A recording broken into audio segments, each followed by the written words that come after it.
Hello, my name is Marcus. I'm the compiler of a collection of therapy quotes entitled 1001 Windmills of the Mind, a collection of advanced self-help quotes taken from what's often called the psychodynamic or the psychoanalytic perspective, which long ago, as I understand, referred to by some, but perhaps many, as philosophical medicine and narrative medicine. In this video here, I want to discuss a little bit some of the quotes taken from an article from a woman by the name of Tess Forrest, who happens to be Joseph Barnett's wife. So we just completed 9 videos. The last video done here was part 9 of 9. So we did a 9 video special run on the work of the shrink Joseph Barnett back in his articles were posted back in the 70s mainly, mid-60s to early 80s kind of thing. And he has a kind of a manageable kind of, he's a clear writer, has a kind of a focus on personality being based on what we do with our emotions or affect or feelings. Okay. Now affect, the general term affect, represents the signals and the communication, how you feel and the emotions around in response to, as a signal to or manifestation of the feeling of whether your needs are met or unmet. Needs met feel good and pleasant. That's positive affect like that. Needs unmet, oh well, there's fear, tension, shame, anxiety, distress, anger, fury, rage, all that. So if the baby's needs are met, that's fine. He goes through a developmental process, has his embodiment, his beingness, his feminine, his sense of self, his true self, his ontological self, and he goes to life with a quote-unquote creative self, whereby his experiences, he can update things. He's creative to learn what it means to him. He can digest and take in and learn and develop and grow and blossom like the flower he's meant to be, right? Oops.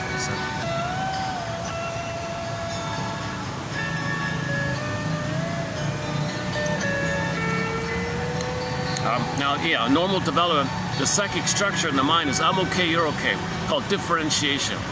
So the baby's one with the mother at the beginning. His sense of self, the mother, he's fused, he's considered to be in a fusional state called unio mystica, one with the mystery, this unity kind of participation mystique, participating in this great mystery, like a blissful oneness, that's got oneness thing. So his sense of self and the mother, it's all kind of blurred up, meshed up, non-differentiation, doesn't know where he begins and ends, where the mother begins. Is there a self and an other? Are there two there? Is it just him in there? In the beginning, the theories is just him in there. Later on, he realizes the mother's a person in her own right with feelings and a self, and he's a person in his own right with feelings and an identity and a self, and it's called mutuality, which can lead to companionate love, making I statements, and there's a creativity of both two people can grow under the umbrella of a we, natural development. And with the I, with that differentiation, you can warm, you can feel empathy and gratitude, and there's a warm quality of loving life in the present. So joy runs the console. If there's a loss, joy can step aside, let sadness on the console. All of the joy for which you praise, 100 tears away, then joy comes back. And then, ethics, morality, all the ethics, morality, and virtues there, because you feel, and you feel for others, one family. And so that's the normal kind of place to care for others, because you know your feelings, so you know they have feelings. You can imagine how they feel, because you'd feel, and we're all one family like that. So there's a normal status like that called differentiation. So the child has to go to developmental process to get that sense of self called differentiation, ontological self, beingness, embodiment, the feminine. Okay? Basically, your soul, basically the feeling of real alive, also known as your soul, animating out of your body, like the golden sun image, or the embodiment, like the Iron John, the wild man in the Iron John story. So you feel real alive, not like the stuffed rabbit who says to the real rabbit, hey, real rabbit, please tell me what it's like to feel real and alive. I feel like a stuffed rabbit. So sure enough, the animating quality of the embodiment, when the child can't be himself, it goes flat. The image, the pin goes in the collar, one fairy tale. Image, the emotional body goes flat, called flat affect. Affect, phobia, dysfunctional feeling system, fear of feelings, things go flat. This imagery can take numerous forms. For example, the animating quality called anima, the princess, so they would take, like the feminine, the princess, and they take a princess like Snow White, she's in a coma, locked in a tower like Rapunzel, morphs into a bird and flies away. Earth opens up, his core gets pulled out, the core of the person gets pulled out, chasm over the Suan. So now it's not available to us. So pin in the collar, things go flat. That's called flat affect, fear of feelings. Also known as, to use Barnett's term, that would be called the implosion of affect. Kind of goes pushed in, So things feel flat, you don't animate really, you're alive and all that, but you don't feel real alive, it's the issue. You go through the motions, you're hypnotized, you're sleepwalking, but you're always encapsulated emotionally. You don't bring emotions to the table. And if you don't bring emotions to the table in relationship, your sense of self is diminished. But your sense of self is enriched in the relationship of your affect with you, in yourself. I feel that for am, and in the relationship you're more of an am because there's more feelings, more am, more relationship. Kind of the three kind of go together like that. In ancient Greece, the jargon for this was athymolexia, no feelings for your words. So people can talk and be chitter chatter or be a social butterfly or something, but no feelings. They talk about it, it's kind of airy, doesn't mean anything. So they can be very social, so to speak, but they have what's called isolation of, another phrase from Mr. Ford, isolation of affect. Okay, isolation of affect. So the affect is kind of isolated, like encapsulated in somehow, walled in somehow, not available to. So this means people can be so social, but there's no feeling in this situation, then their sense of self's diminished, like you said. Nowadays people say alexithymia, no feelings for your words, kind of thing. This is the core issue. We're meant to feel real life. We live to the extent that we feel. This quality of feeling real life determines the quality of our life. You know, the quality of our life really comes from this feeling area of the golden ball, the embodiment, the animating quality of the embodiment and soul, feeling real alive like that. So you're in the present, enjoying the present. You know, you enjoy the present. That's what you want to live in the present, rather than the present is just like a blur to you, where you function in the present, but you're in a trance, you're in a swoon, going through the motions of unknowingly being pulled by your own puppet master called the personal construct, mental construct, psychic construct, inner child of the past and pain. Okay, the one who walks with you, who's not like you, who is you. Someone's living my life, I know nothing about him. This secret self, hidden self, double self, shadow soul like that, kind of running the show here. Because the memory is the baby didn't go through developmental process, a lot of pain, things froze up. Can't resume development, have his feelings, remember things got frozen. So he's in a situation where if there's trauma and things got frozen, and there's pain there and they're frozen, okay, the impulse is to get mother's love. So look for mother again. Just try to reach for mother. No time in that brain. There's no time in the survival brain. So when you reach for mother, how do you reach for mother out of the nursery time? But the unconscious doesn't know time, but it's got to reach. So it grasps for symbolic straws. Cigarettes, smoking, drinking, gambling, money, promise, good things you buy, shopping, etc. So this is the mandate that the child has to reach for mother. But he's reaching only for symbols. Doesn't work, no symbol of mother, no cookie of mother is actually real mother. But the unconscious has no time, but it's got to reach. So it's kind of a foolish endeavor, but it's maintaining its hope for mother to get out of the pain. Mother, I'm in pain, where are you? So he's a love fugitive from the love that he seeks here. Yeah, as usual, you'll see me a little, I'm in a public little patio section here, so I'll be a little distracted sometimes. See how it goes here today. Okay, somebody's filming here. Jesus, I hope it's okay.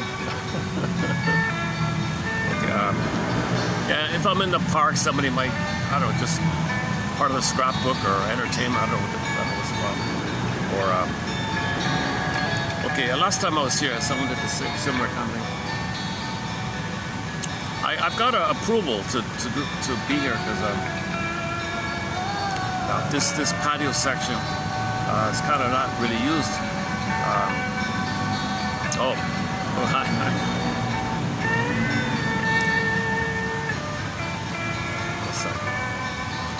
Well, she seems friendly enough. Doesn't look like she has a negative agenda or anything.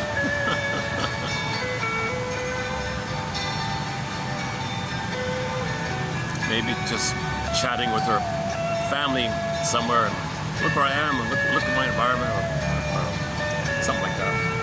Social communication. Okay, a little off topic here. Let's get back on topic here. Yeah. In the silence. This song we played yesterday. It was a good song. Yeah, thought I'd play it again. So check out yesterday's video on this song here. It's a grief song called "The Inner Journey Part 1" by the band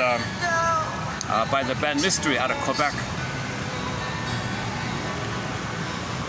And the sunlight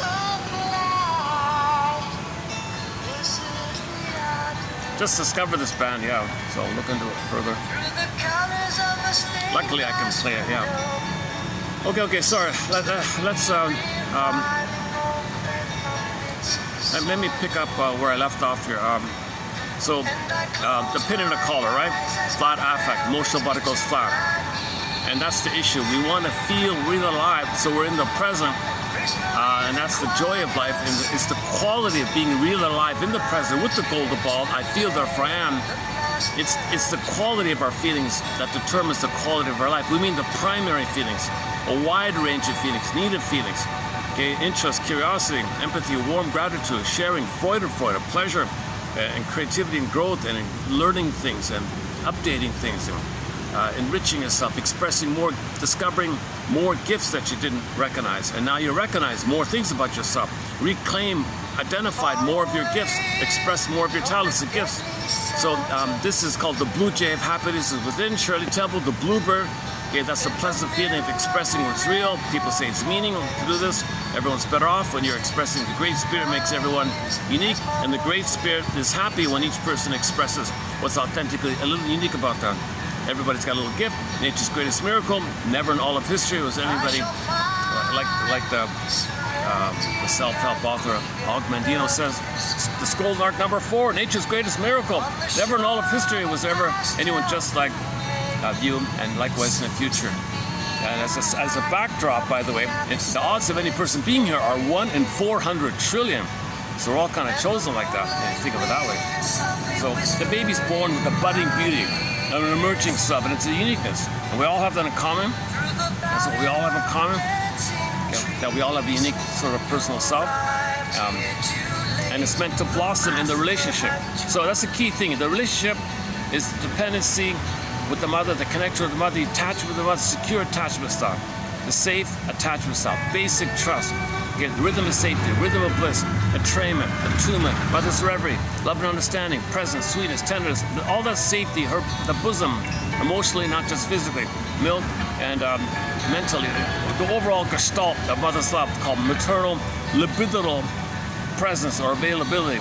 In the soil, in the sweetness of this, the flower can blossom. The sense of self can blossom, be part of. Now he knows who he is. He feels at home with them, connected with them, and embedded in him is he's going to kind of treat himself the same attitude his mother had toward him. So if mother soothed him, he could soothe himself. Mother was present to him, he could be present to himself. Mother thought about him, he can think for himself as well. So how the mother treats him is kind of wired in him, and that becomes a part of him. He picks up on and does for himself what the mother did to him. Human connections lead to neural connections. Interpersonal leads to intrapsychic. Okay, so this is needed for the child's personal identity like that, authentic identity like that. To have these gifts and capacities that he learns from the mother. So this means, and this is embedded with the safety of the connection and his identity blossoms. So connection, identity are kind of at the same time. Don't think of them as separate. Barna emphasizes, think of the connection, secure attachment. Okay, originally symbiosis, it is oneness in the beginning, and the identity. Identity blossoms in the oneness, identity, connection, identity, connection, identity. Think of them as going on at the same time. Now Barna says, think about those two needs. Okay. If the need for this identity blossoming at the same time with the connection, identity. Okay. If things fail there, identity is going to be frozen in the narcissistic place of I met symbiosis for the connection. So the connection will be the missing symbiosis, the missing oneness, and his identity is still in the archaic narcissism. So his model is that he bases 6 personality styles that come about here before 18 months, the traumas before 18 months. So again, we're talking about relational trauma, interpersonal trauma, attachment trauma, strain trauma, ambient trauma, weaning trauma, etc. Okay, mother's misattuned, malattuned, too busy, fixated in her past. She can't be emotionally available in the present for the baby because she has unresolved pain in her past, hoping for a better past on her end, and she reenacts her past again and again, hoping for a better past from her mother back then. Might even pull the child in her trauma in an attempt to do so. Okay, on this point, go to the short section here, look up 10 ways. The short entitled that begins with 10 ways. In 3 minutes, you'll hear about the 10 ways Mothers fail the baby, betray the baby, not on purpose, but because they're in pain themselves, and they're trying to get out of the pain themselves, and they're in pain, the mother's in pain, and she's desperate to get out of the pain, so she's reaching for mother to get a connection from her mother. So she tries again and again, and it's going to fail, of course, and she might even turn to the baby, baby, you mother me, because my mother didn't love me. Called child, but it's going to fail, of course. Or she's so angry with the mother, she's going to tell the world what the mother did, so she'll shame the old baby the way she'd been shamed in a kind of angry, Italianic feeling. Or she might even think she'll master the trauma of having been shamed, having been a passive victim of her mother. She might have the delusion that maybe she can undo the trauma, magically master the trauma, if she imitates her and shames her own baby. Baby, you play me, and I'll see if I can exercise that it happened to me. So she'll shame her own baby, thinking she'll master the trauma of having been shamed. Nonsense. Mother's very confused. She's desperate to communicate, to get out of this entanglement. She's in a tangle, like a tar pit of a webbing or something. She's entangled there, like the tar baby story. She's kind of stuck, and it's causing harm to the baby. And the baby's hurt like this. And and there's a whole long list called the Oh Cunning Tales of how it is the mother can't be present and offer her maternal availability for the baby. Okay, I'm tempted to run through some more of them, but go to the short section called 10 Ways, and you'll get the 10 there. And there's more, of course. That's a 50-hour video. Mothers. Oh boy. Okay. We talk about why she doesn't want to breastfeed, for example. That seduction has power to control the guys. So she want to jiggle the memories. That seduction has power, and get men's attention. A symbolic mother doesn't work. The baby suffers like this. She says kind of ideas, or she casts the child into a role of her, like a proxy of her. So she might want to fantasize that the child, if it's a daughter, it's her. She'll control the daughter, her, thinking she can give herself symbiosis if she controls the daughter, and tries to have like a fusion with her daughter, thinking she's giving herself symbiosis. Or if it's a boy, she might think, okay, little boy here, I'm gonna make you a rebel, not with your cause, with my cause. So little boy, I want you to be a He-Man, a Lou Ferrigno. Be a Lou Ferrigno. You'll get a lot of respect, and in your power, I'll fantasize and give you the role to go out in the world and tell my mother to listen to me, because she ignored me. Your anger and your rebelliousness and your power like that, and your commanding of respect and all that, it made the mother respect me. Okay, the mother's psychotic because, this kind of, she's not psychotic. There's a split in the ego. The unconscious puppet master is kind of psychotic like that. Doesn't care about the reality, because the unconscious thinks a mother ignored her. And when the daughter cried to the mother, says, I can't hear you. Mother's got much more power. Her mother might have said, well, I'm the baby and I'm the adult, so I've got way more power than you, little baby. Mother, that's not fair. The mother as baby says, I've got the power and I'm entitled. It's all about me. I'm center stage. So this daughter, the victim of this, oh man, I'm really angry at her. So she grows up, has a baby boy. All right, good, it's a boy. Fight with her. Fight with your grandmother. I'm going to imagine, I'm going to displace or transfer or see, project. So the mother as a baby was hurt by her mother. Okay? So this means she has an unresolved issue with her mother. So she's going to transfer her mother onto the world, because the mother is the world for the baby. So she'll just simply say the world's her mother. All right, little son, be a He-Man and fight with the world, because the world's my mother. And tell my mother to love me. Be angry, because your anger will be a cry for love on my behalf. You play a proxy of me, crying for love on my behalf, and maybe I'll get mother's love in the past in the nursery. Go ahead, boy. So be a rebel with my cause. What about my cause? You don't have a cause. Your cause is my cause. You're an extension of me. You're a proxy of me in my unconscious. You're me as my baby, unconscious time, baby time. You're going to be me in that time, because that part of the brain doesn't know time. You're going to be me. You're me in my theater of the mind. Okay, oh, the name of the album, Theater of the Mind. This song comes from the album called Theater of the Mind. In my theater of the mind, you're me, okay, and I want you to fight with the world, my mother, and tell my mother to respond and listen and heed my cries. Understand that my cries is an SOS for her love. She ignored my anger. She ignored my SOS. But if you're going to be a Lou Ferrigno maybe she'll respond or something. I gotta hope. I gotta get mother's love so I can resume development. So you play me, so I can get my mother's love back in the nursery time, and I'll resume development. If I get mother's love, you help me, then maybe I'll turn around and be able to help you. All these delusional fantasies. This is the panic of this skipping thing called Sisyphus. Okay, Tantalus.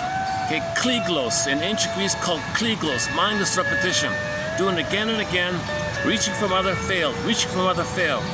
Or use proxies to play a role. So in some versions, the mother shames the baby to know that she had been shamed. Okay, so another version of it is, all right, baby, you play me, I'll play the mother. Now, I don't remember mother shaming me. I want to know that my mother shamed me. I don't know my mother shamed me. I'll just play her, Faustian deal, because I'm in too much pain, I become her. I want her power. I sell my soul. I shame myself. Too painful to always shame myself. So you play me, and I'll shame you because you're me and I'm her. And then flip-flop, at the same time, you'll be my mother and I'll accept and anger you. So I'll shame you and hate you, baby. And the mother's doing this to know that she had felt shame by the rejection of her mother and that she hated her mother for what she did. So she's reenacting these things on the child to get her story. So ideally she would step back and say, hold the phone here, I don't need to do this. I don't need to do this. I'm doing it to kind of like understand what happened. I'm trying to get my story. Narrative medicine doesn't have the story. Because when the baby's born, the hippocampus, the storage capacity, okay, the file, the storage file, it's called the seahorse, hippocampus, comes on later on. All the memories in the body knows, implicit memory, procedural memory, neural circuit memory. Okay, every body tells a story, every unconscious tells a story. The unconscious, puppet master, secret self, repressed self, hidden self, double self, the one who walks with me self, etc. All this unknown, constructs, assumption model, internal working model, childhood map, okay, and so on. Imprints lead to blueprints. There's some kind of wiring laid down. This wiring is timeless, pain, reach. So the pain is always there, and the need for mother is always there. So you're repeating something in some kind of twisted form. Okay, so one form is kind of direct. You look for symbols of mother, cookies, it fails, doesn't work. Try again, doesn't work. Try again, doesn't work. Sisyphus. So a person can have 20 lifetimes being a drinker or something doesn't work. So looking for symbols of mother doesn't work. Okay. By the way, on this point, what's an added point to this addictiveness or compulsiveness or dependency is that part of the pain the baby's in is that his anger at the mother was rejected, and to maintain the hope for mother, he's got to hate himself. But hating himself is the cry for mother's love. So it starts off crying for love, okay, shame, build up, okay, anger, fury, rage, destructive, L-I-V-E, crunched up, E-V-I-L, block, turns on himself, in the theater of the mind, this has some kind of destructive thing going on.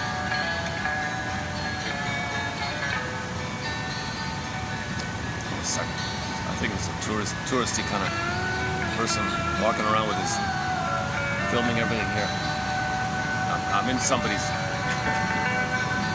Let's wait. Why don't I just take a musical break and let this guy pass here. Let me try out something. From the same album, another album of this band. Hang on a second. This band, Mystery, has another album, and I think it might be okay to play. It's an old vinyl. Hang on a second. I need this. Although I got the fan, I'm baking. It's like 40 here. It seems a little extra hot here. Why is it so hot? I'm not getting it. Oh, the guy left now.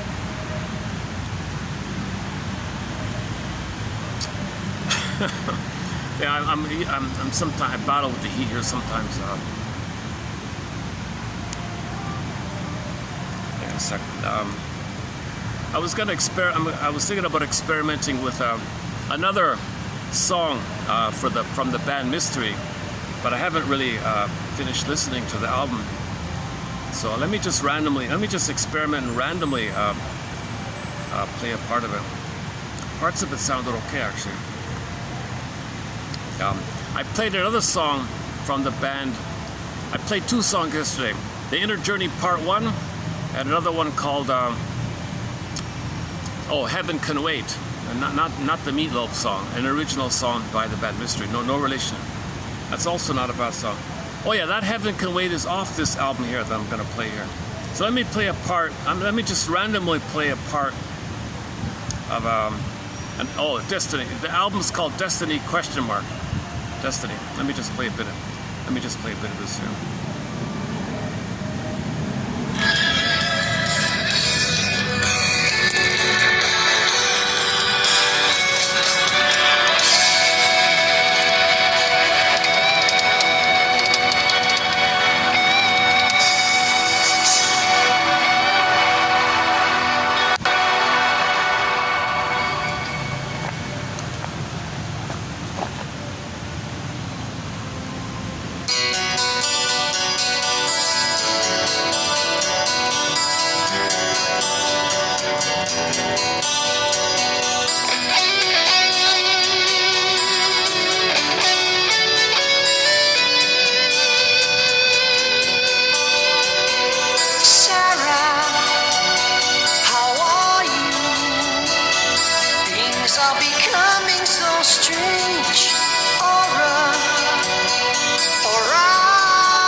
They're described as a cross between Journey and Saga.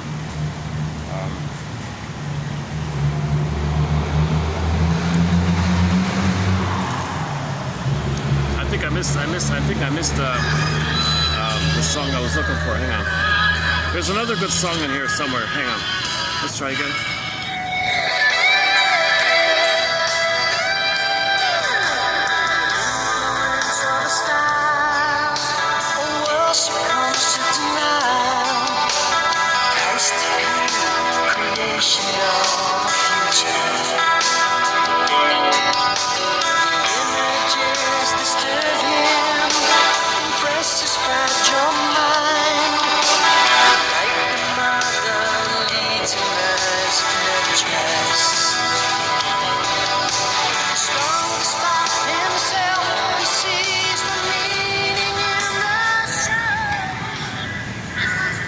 Let's pick up on that later on. Mystery, good name for a band, eh? Mystery. Please welcome to the stage, ladies and gentlemen, performing for their first time here. Welcome the band Mystery. So that's a good song called The Inner Journey Part 1. It's a grief song. I spent some time on it yesterday, helping somebody to. It's like a guided imagery almost about grief. Think about it as like a poetic guided imagery to help you admit a loss. Remember, you need an identity to admit a loss. If you don't have your identity due to the fusion, there's no I there. Sometimes when you feel safe to admit a loss, it brings up an I, because you need an I. I felt the loss. I can admit a loss. There's an I there. And complicated grief means you don't have the I. And the grief and the I, and the grief is the relationship, bringing up the I, and the feeling and the affect, the I, the relationship, affect. So those three, back to the core three ideas there.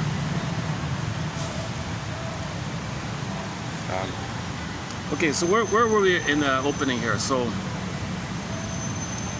the baby's cry to live in love, reaching for mother, okay, block, tension, LIVE, okay, EV, destructive now. It's still a cry for love. Hate is still a cry for love.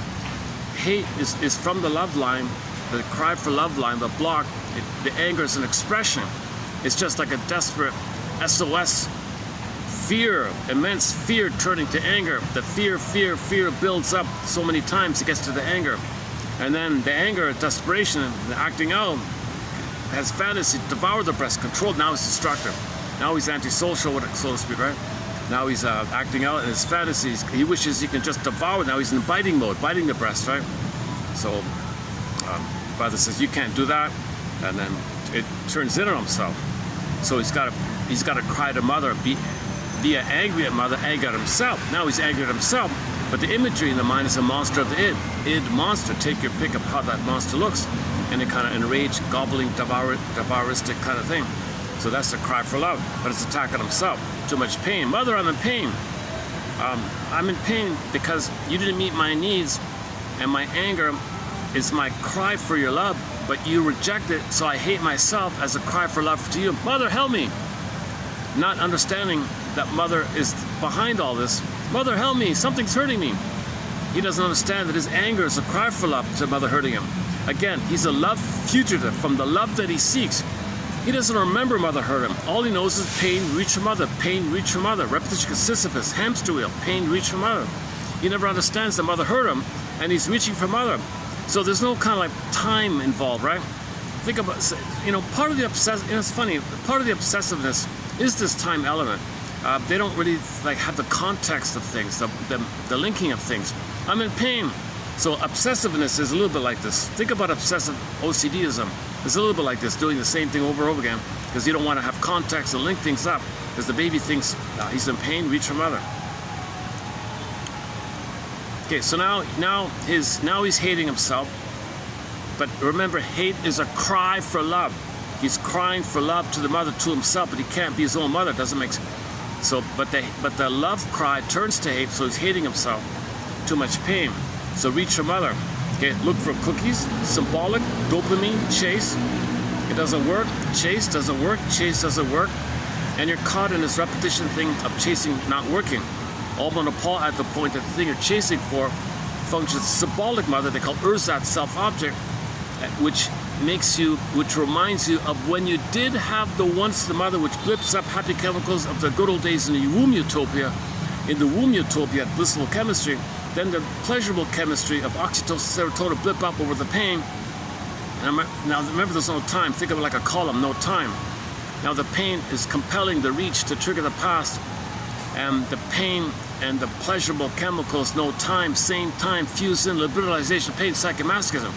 Now you're kind of dependent on this searching to get past chemicals to not feel the pain. Now you're sort of quote unquote, the thing you're chasing, Almana Paul referred to as an ATM, an addictive trigger mechanism. You're kind of dependent to trigger yourself. So now that's the so-called ATM's idea. So the thing you're chasing for is mainly to about trigger the happy chemicals of the past, the good old days. It's not mother, but when you think you have mother, you remind yourself when you're mother. You're trying to trigger yourself. That's why it's called a trigger mechanism. And the thing you're chasing is the thing you're chasing, called ersatz self-object, which flints this triggering thing, which is a catalyst for this triggering thing. Then you get the happy chemicals. So for a minute, the happy chemicals blip up over the pain. It goes down. It's not mother in the past. You're just triggering the good old days. Okay, the pain pump is still there. Your anger attacking himself still there. The cortisol too high. Okay, in trauma, the cortisol too high, stress too high, that's too much pain. So it's kind of set like that. The happy chemicals are set too low, painful chemicals, emergency chemicals, survival too high. So trigger the peaceful chemicals. Goes down, trigger the happy chemicals, trigger the happy chemicals.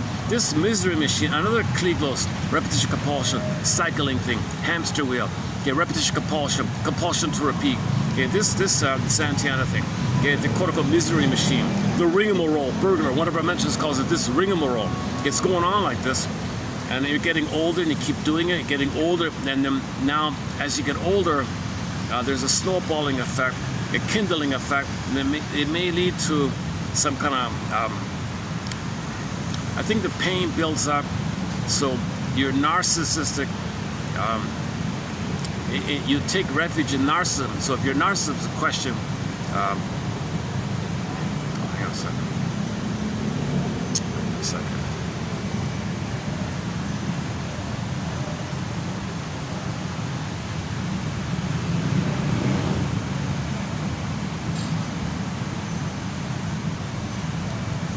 Oh yeah, today's Friday, it's going to be busier. I can't, forget, I tried Saturday and Sunday doesn't really work here, so let's see what happens here. Although, it's funny, it's officially, I think the peak season kind of just ended around now. So this is supposed to be a bit of a dip, sort of like a normal season. Not sure. Oh, kidding. Where are we? Okay, this is a whole topic about psychic masochism, Edmund Berger. Okay, Almano Paul's theory from the book Narcissus Wonderland about the ersatz self-object trigger mechanism. Okay, the set points by Janov. Get the misery machine, and then rationalization. The top layer of the cake is lie to yourself because you need to know you can't know this. So the id says to the ego, come up with some silly thing for the person to believe, give them a red herring, throw them a bone, throw them a straw man argument, distract, let them be OCD about some trivial thing, let them feel important with some micro thing, or maybe the OCD, how about that? Maybe the OCDism is involved here. Maybe the OCDism is focused on some trifle, make them feel important with the trifle. It's not important, but it fragments true thinking. We don't want true thinking, because if he had true thinking, it would lead to a feeling. He can't handle a feeling, so don't let him have true thinking. As a defense against true thinking, okay, which you get when you link things, have critical thinking, so to speak, okay, let him focus on minutia, trifles, OCDism, just some petty little thing. Let him be pedantic about some trivial thing, unimportant thing, but let him think it's important. Let him be pedantic, let him think he's so important. So let him focus on minutia, focus on the trees, but don't let him see the forest. Don't let him see the main thing, no inference, no what's implied, no implicit, just focus on minutia, and that'll be a very good distraction. Keep him busy, throw him this bone called OCDism, throw him a bone, distract, okay, let him be occupied with this silly thing. Okay, meanwhile, the unconscious puppet master running the show. Okay, so the unconscious thinks that we're doing the person the good because he can't handle the pain. So the positive intention is the person can't handle pain without a caring witness. Without a caring witness, he won't be able to handle the pain. So we're doing him a good. So the id says to the ego, we're doing him a good here. Let him become an OCD, whatever. We're doing him a good because he can't handle pain. So the ego says, so what pain? What are you talking about? Are you kidding me?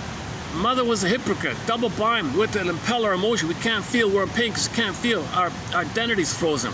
We can't be ourselves. We're fury and rage attack on ourselves. We're in pain by hating ourselves, crying for love. We're in pain like this. So we got to get mother's love. We got to look for cookies. Don't let them know. Don't let them interrupt it.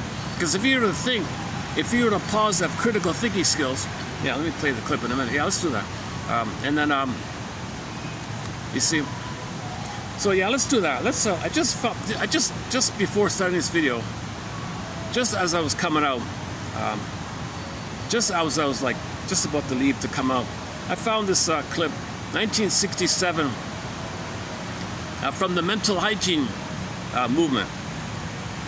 A 14-minute short film called "Reading and Critical Thinking." It's good. I know it sounds boring, but hang in there. there was a massive movement called the mental hygiene movement. Emotional hygiene, spiritual hygiene, psychological hygiene. Okay, what do you want to call people that like the hygiene idea?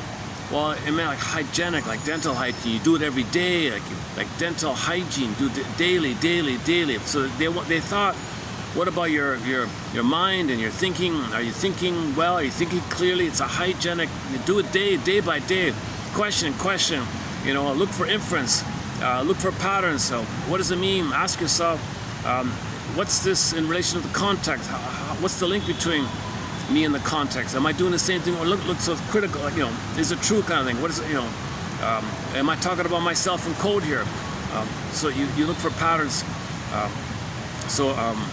Then they stopped using the phrase mental hygiene, although it was around for a long time.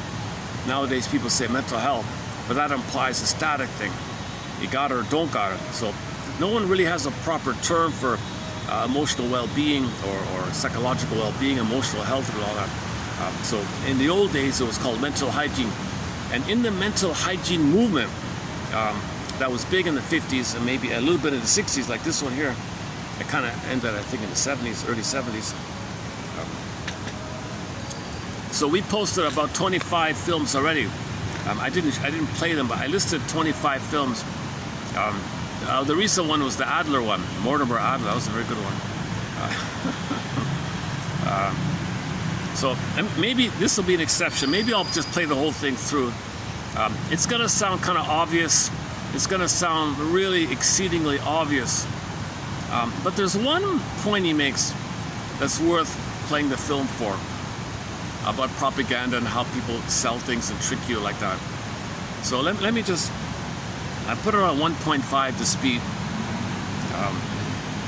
So let's get it in here just in case it gets withdrawn, but it should be, it's an old film. These kind of films are kind of lost and found kind of thing. Put out by a book company back then. Oh, you got to read the comments section. Everybody's laughing. You got to be kidding. Boy, oh boy, have we devolved. This basic elementary thing. Man, oh man, have we regressed and devolved and devolved. Talk about devolution. Evolution. The reverse of evolution. There's some humorous comments. It's ripe for funny comments, this video here.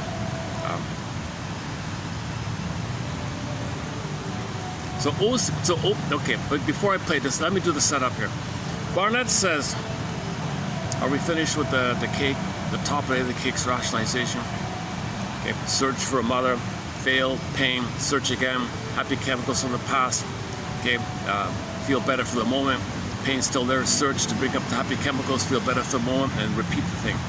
You lie to yourself as a cloak, camouflage, cover, need to know, he can't know, we can't know. So he says some flim-flammery, some duplicity, so some kind of belief, some kind of slogan.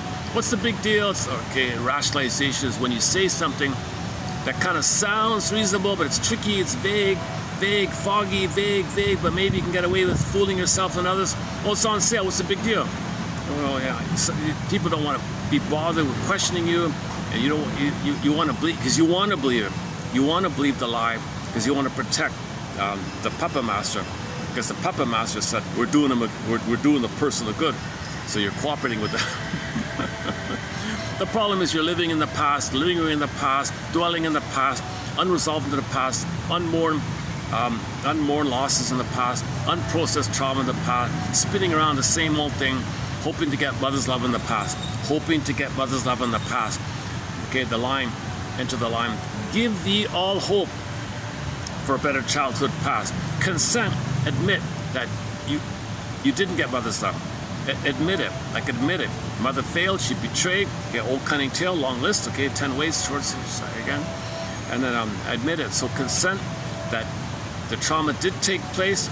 You didn't like it, but I consent it happened. A lot of pain like that. You have validation and empathy for your unconscious self for coming up with this thing, this construct to adapt, because we're trying to survive. Got to adapt. Bury the feeling, pin in the collar, exile the soul. Adapt. Chase for symbols. Pain management. Chase again. Pain management. Chase again. Pain. Maybe one day we'll get the soul back. So the baby's adapting. He exiled the soul for protection. Soul, go away. Fly. Mother's dangerous. Fly. Morph into a bird and fly.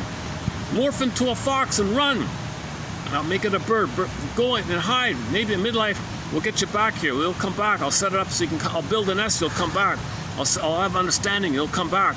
But in the meantime, mother's dangerous. Okay, she doesn't want. Maybe you know, some mothers don't really want the kid. Some mothers resent it. Maybe some mothers you know, use the kid as a pawn. The fighting. All these.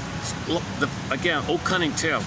There's a 50 ways mothers don't have their maternal libidinal availability available for the baby. The 50 ways. We got that's a 20-hour video, a 50-hour video about that. So she's got narcissism, okay, BPDism. She's impaired, so she developed a structure because she's managing the pain of not getting loved herself, and she's repeating in a Italianic way or symbolic way or negative magic gesture way or dysfunctional way. The ties that bind. Stockholm, she's loyal, dysfunctional, loyal, self-defeating, loyal, waiting for mother's love in the past, can't be in the present. And this can take so many ways. There's so many little variations on how that's done like that. We're calling it the Old Cunning Tales, based on Miss Dickinson's famous poem. Okay, there's a pain so utter, it swallows substance up, then the person goes into a swoon. That's the numbing, the trance, the hypnosis, right? Swoon, numb. And you're just like in a trance, sleepwalking like that. Okay. Why? Because the baby, Miss Dickinson, back to Miss Dickinson, a great hope fell. You heard no noise. The wreckage was within. Oh, cunning tale. Okay, the mother's covert, implicit, hidden, covert, sneaky little thing she was doing. Oh, cunning tale, invisible tale, key under the pillow. Okay, sneaky thing that let no witness, and child can't know because he's seahorse. No hippocampus, he can't know it, he can't record it. Okay, like the scarecrow has no brain, he can't do it, but it's there. And he feels frazzled and empty like the scarecrow, all these things. The Tin Man, no heart, and the Lion, and things are fragmented. Okay, mind, heart, and body. Okay, those three characters in the fairy tale, and so on. Yeah, I'm not really in top form. I'm having a bit of an off day today. I'm not in a very relaxed, easygoing, friendly manner here today. I knew my mood wasn't the best coming out today,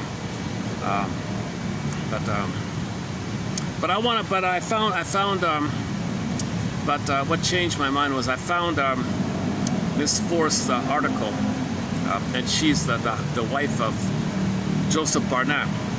Oh, so we can so we can continue on the Barnett work, which is great. And I'm now kind of realizing this obsessive topic is actually, some people think it's basically synonymous with neurosis. You should just think of it as synonymous. If you're going to study dysfunction and neurosis, you might as well just study obsessiveness. It's kind of all over the place, doing the same thing over and over again. That's obsessive. You know, all these dysfunction, repeating, smoking, that's obsessive. You know, in some way, shape, or form. It's something that's compelling you to do it. It's like, why am I doing this? Obsessive doing it. So you're not. So that needs some work. So this is our most recently added thread to this collection is obsessive neurosis. I'm going to just temporarily, as a placeholder, call it the traditional name, obsessional neurosis. Now it's OCD. I don't like the phrase OCD. Let's just stick with the traditional one for the time being. I thought about obsessiveness, obsessionality. What is a neurosis? Let's keep the word neurosis. What kind of neurosis? Well, the obsessive neurosis, to distinguish it from other kinds of branches of it. Okay, so let's. Okay, I've spelled out this whole rigmarole system of searching for symbol to trigger the past.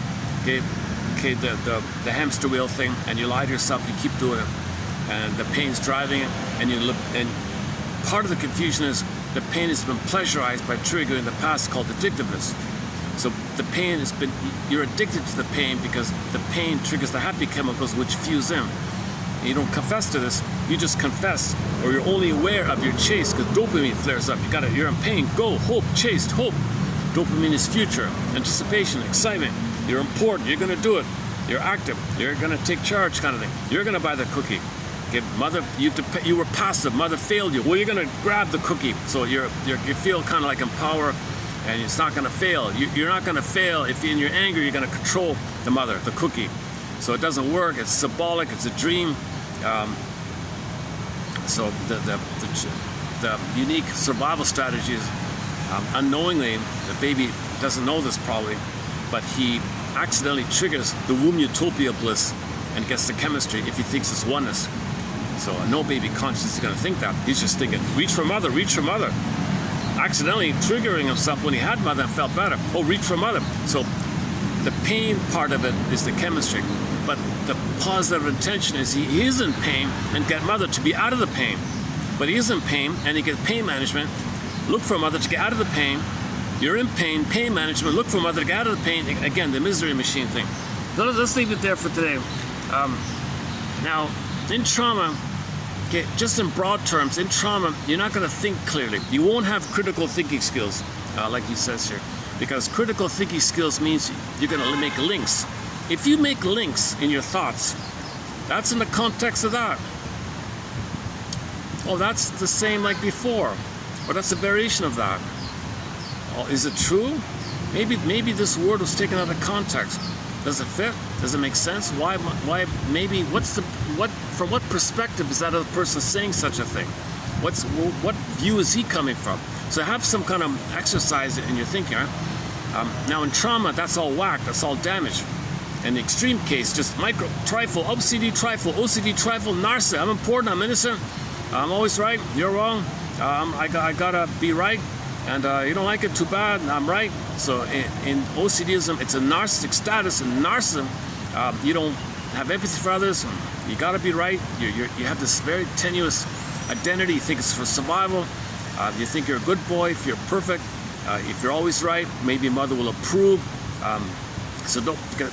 True thinking makes links about what really happened. Okay? If you have true links, it's going to lead to the knowledge of what really happened. Mother failed me, betrayed me, and all the feeling. To not get the feeling, don't get those thinking links. The thinking links will lead to the feeling. If you think and make links, okay, that's like a basket and the feelings come up. The feelings will come up when you think. If you try to now know what you could have known, you'll then feel what you couldn't have felt. If you don't want to feel what you couldn't have felt, then don't think and don't now know what you could have known. Okay? So if you can't handle the feeling because you got no caring witness, then you're going to focus on some kind of dysfunctional behavior, some OCD behavior, repetition compulsion, symbolic acting out, some negative magic gesture, always feel entitled, world owes me a living kind of idea, thinking simplistic either-or terms, jungle mentality, the survival, repeat, feel important, focus on you don't trust, no basic trust, can't love because the emotions are closeted in, so you're missing something, your identity's missing, emotions are missing, you're in pain, you're angry by this, and then you always feel kind of like I'm competing or something, and then you get into this kind of area, because then in the jungle, if you always got to be right, you don't know how to do mutuality. It's because if you got to be right, then your soul is on the other person and they're wrong because you feel wrong. You don't want to know you feel wrong. Make them feel wrong to make you not be aware that you feel shame and unloved and unwanted, unlovable. Make them feel that they're wrong, and you take refuge in the grandiosity of the oneness with the mother by being the mother. So you be the mother who hurt you and you hurt others who are you. So that's the competition idea. People don't want to know they were shamed, so they shame others. They feel better for the moment because they disperse the tension of shaming themselves. They shame someone else playing them when they think about a negative joke. You make an insult joke about somebody. Okay? You're insulting yourself all the time because mother insulted you. You become her, you're insulting yourself. Faustian deal, Faustian bargain, Faustian pact, identification with the aggressor. You have mother's power, caught you, but you sell your soul. Too painful to always sell your soul. So a lot of tension from selling your soul. So ask someone else, or in your fantasy, to hold your soul and shame them. When you shame someone else, because you're shaming yourself, there's a dispersion. Okay, if the tension displaces onto someone else, there's a what's called the relief theory of humor. You get some relief of the tension. Okay, and the branch of humor theory is called the superiority theory of humor. Okay, so your soul is pushed down, someone else can play you negative, you belittle them, you feel superior because you're the mother, because mother was superior and you were the inferior. Well, they can play you as inferior, you'll play the mother, and when you do that mechanism, the tension of yourself dispersed, that's shatter for it. Negative humor, dark humor, sarcasm, bitter banter, all these negative jokes, insult jokes, non-stop barrage, because the pain pump is going on. So people who have like a constant bitter banter, non-stop sadistic comments, You got the idea, right? So it's because the pain pump is, they need to disperse. So they're in this kind of place. So obsessive and other narcissists, their humor is kind of black and dark, like in their fantasy. It could be a secret life, like a covert, secret, hidden life like that, or openly or secretly. Barnett says it's a kind of a quote secret life like that. Okay, so back to Barnett. Okay, we had those two needs: connection for identity. Fail, mother failed, right? So he's going to communicate, mother, you failed, I'm angry. So the affect is going to, either it kind of does express up, but it's kind of raw and primitive and crude, and it leads to the situation where the person feels something but doesn't know what it means, can't hold it because mother never held it, can't hold it, he can't soothe it, he can't regulate it, affect regulation, he can't manage it, he doesn't know how to think about it, no syntax, he got the affect but no syntax, he's got the sentate but no syntax, he's got the impression but he can't express it with articulation, he's got this inner, but he,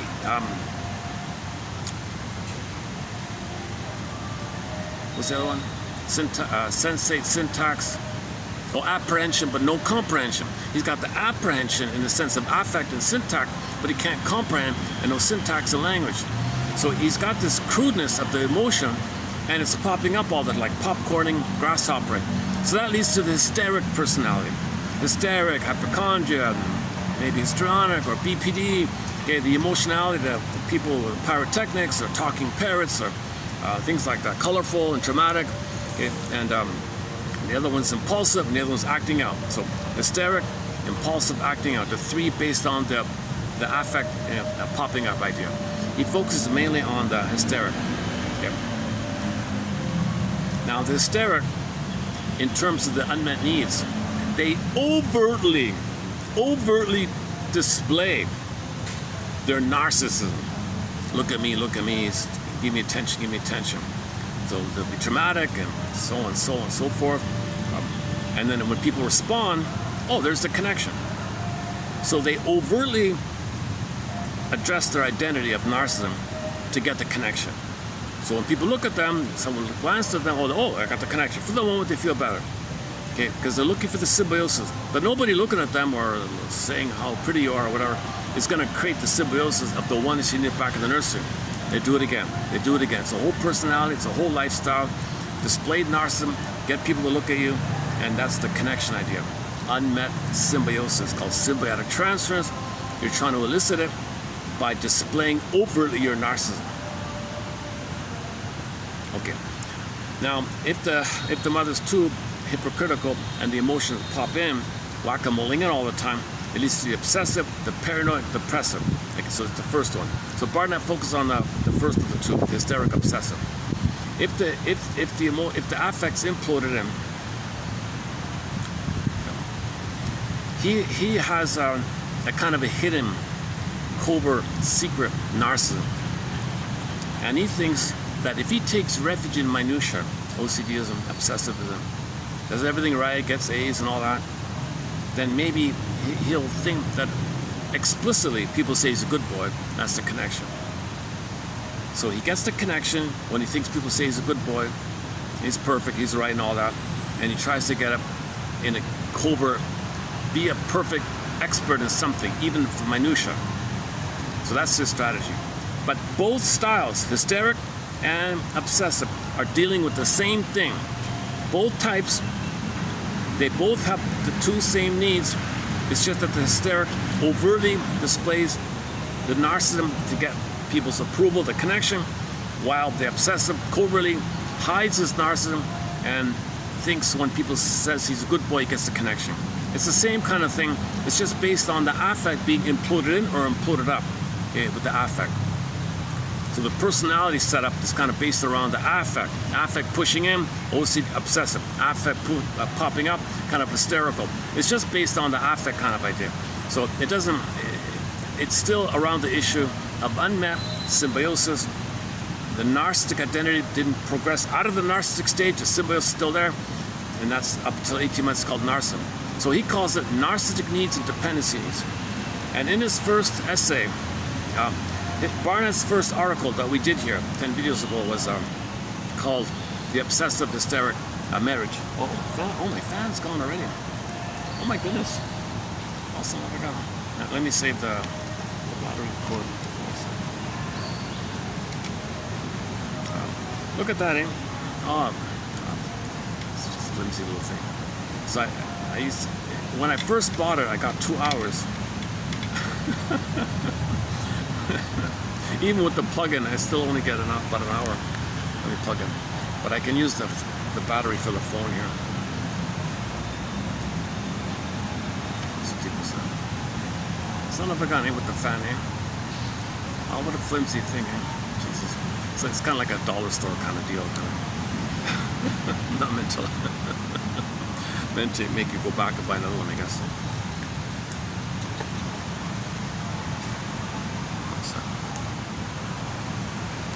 Really? Is it really out? Kidding.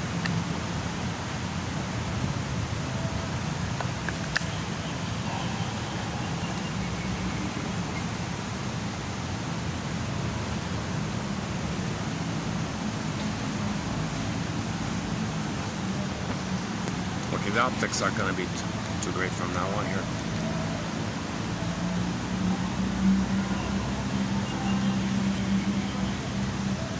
Okay, another thing about the obsessives is since they take refuge in minutia to feel important, okay, affect, sensate, and syntax and understanding and emotion, things get fragmented when you do that. If the obsessive were to have authentic thinking, he'd know the truth of the quote-unquote the forest.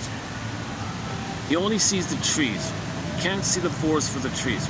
Obsessives really don't want to know what the real thing about something, the truth about something, the implicit meaning about something, the kind of the relational meaning, like the irrational meaning of something with people like that.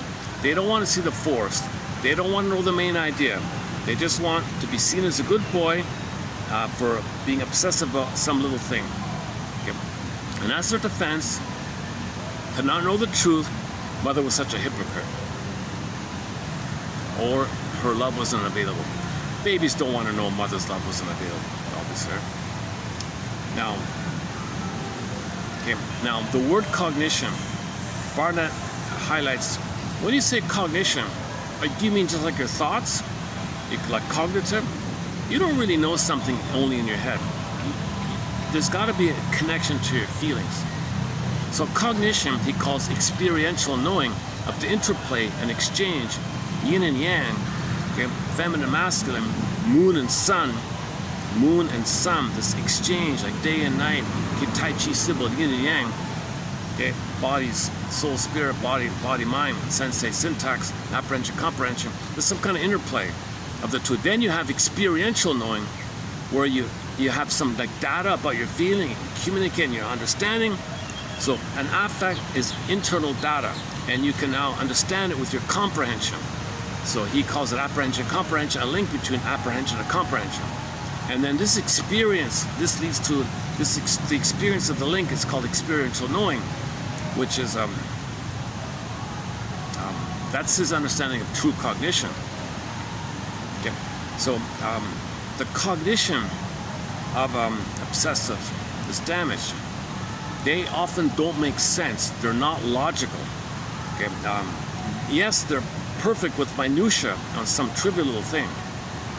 They'll give you a long speech, a perfect long speech about some unimportant thing.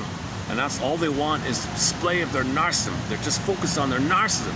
Okay, they don't care about the meaning or the spirit of the law, the main message, how it affects others, even how it affects them. They just want that little quote-unquote moment of identity, narcissistic identity. If somebody says he's a good boy, if he's perfectionistic, if he's interrupted in this process, if you ask him to think broader, he freaks out, has a Jekyll and Hyde moment, says some verbally abusive, sharp thing, like whoa, but he always maintains his innocence because he can't. All narcissism thinks they're entitled and they have no identity to admit, feel, have empathy for others like that.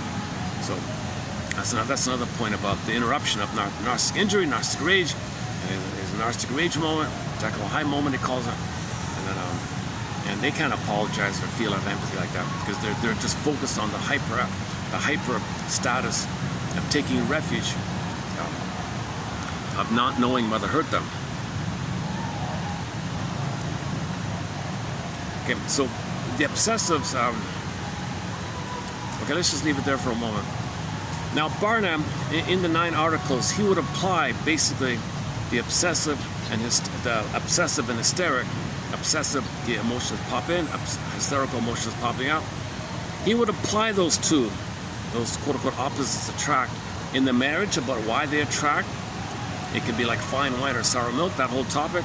He applies it to the whole religious world, ideology, and applies it there. Yesterday, it was about the sexuality area of the obsessive. I didn't get into the details of it. Oh, a funny thing about that. That article, we don't have sex as a topic in this collection here. But I briefly just skimmed a little bit. It's in the article. I read a part of the article that led up to it. I just left it there kind of. But because I said the word, though, I said the word sex.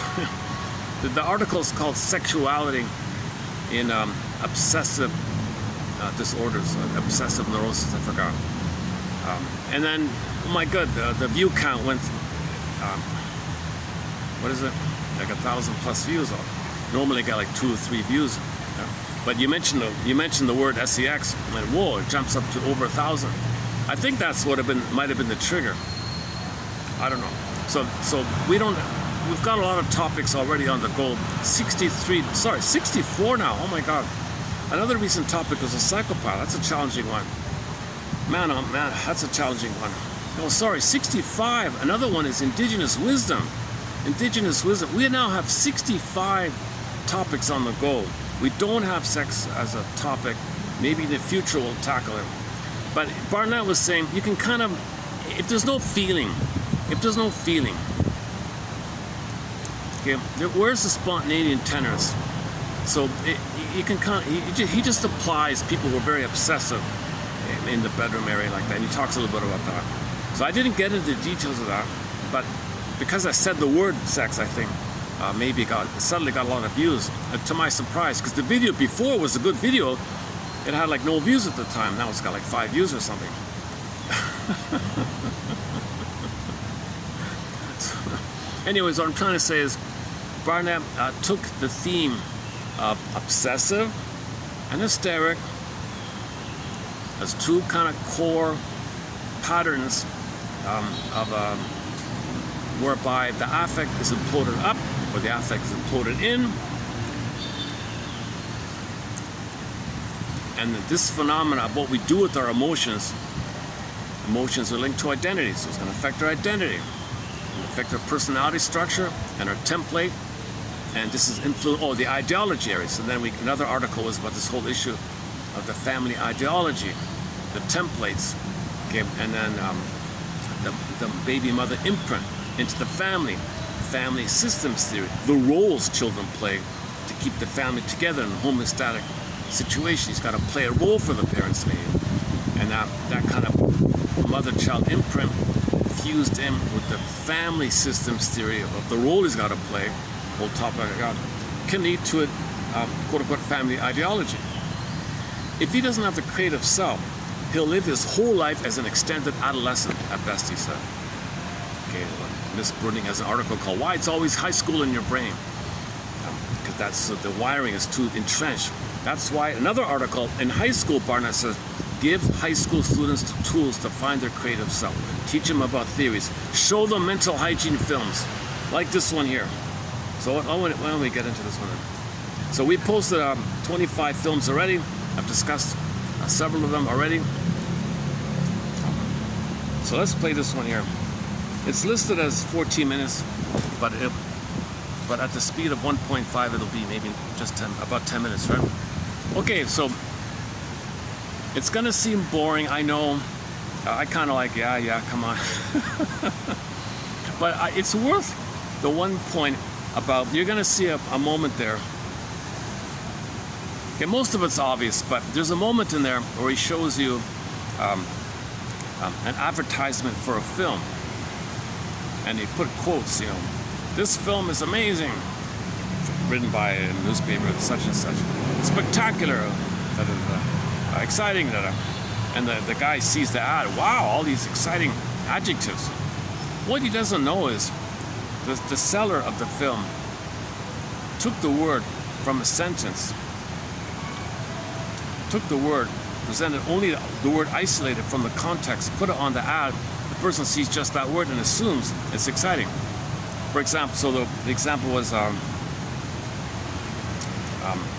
movie, a newspaper said,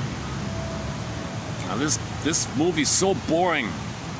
This movie's so boring.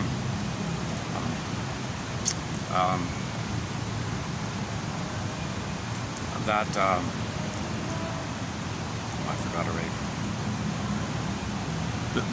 The article was, the movie's so boring, boring. But somewhere in the description of the film being boring, it's got the word chilling in there for some reason. I forgot. But it was part of the argument that the film was boring. But anyways, the advertiser person, hey, let's just isolate that word chilling. Let's use that, and we'll put it in the ad. The film is chilling. So the kid sees that, oh, it's chilling. It means like exciting, like a kind of exciting film, like a thriller, detective mystery, chilling. Oh, wow, interesting, very interesting. So he goes to the film and the guy falls asleep. Well, man, oh man, this is boring. So that's just the one. So that's just the one idea of how to have critical thinking. If you see a word, what's the context? Give me the context. This word. Give me the whole sentence at least, or give me the whole paragraph. Give me the whole article, for Pete's sake. Don't just isolate a word, flash it like that, make me think it's exactly what that is. So, okay, the first part is understanding that people describe things from their frame of mind. So have step into their shoes if you want to know what they're meaning, and then in the colleges, he said, if there's an article, they might have like questions for discussion. They kind of like focus on the theme, quote unquote guideposts. The main idea is via these questions to treat them like guideposts. Okay, let's just play the film here. The lighting should be okay, right? Lighting's okay? Like this? Or let me experiment. Is it? How about like this? It's about the same. Might be a little better like this, right?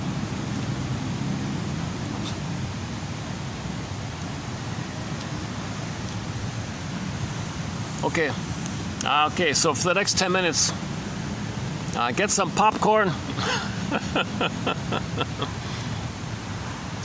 Stick with it. Stick with it. I know it's going to sound boring, but stick with it for the point about the ad for the film, the so-called chilling film, and watch how the guy falls asleep watching the film. And plus the other points he makes.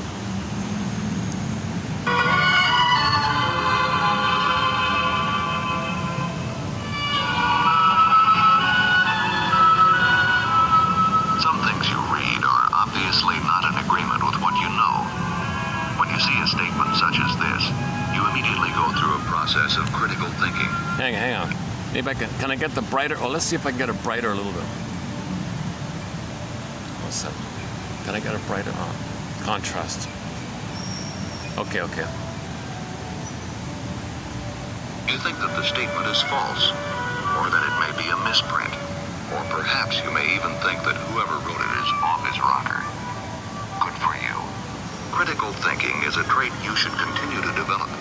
In fact, developing that. Okay, that's as bright as I can get it. Okay, let's try again.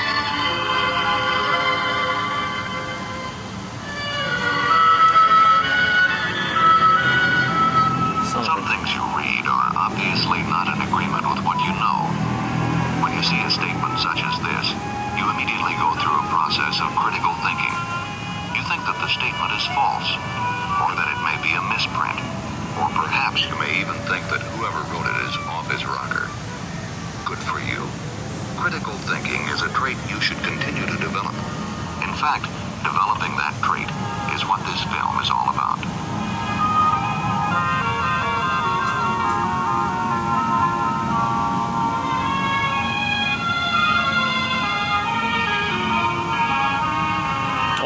speed? Hang on.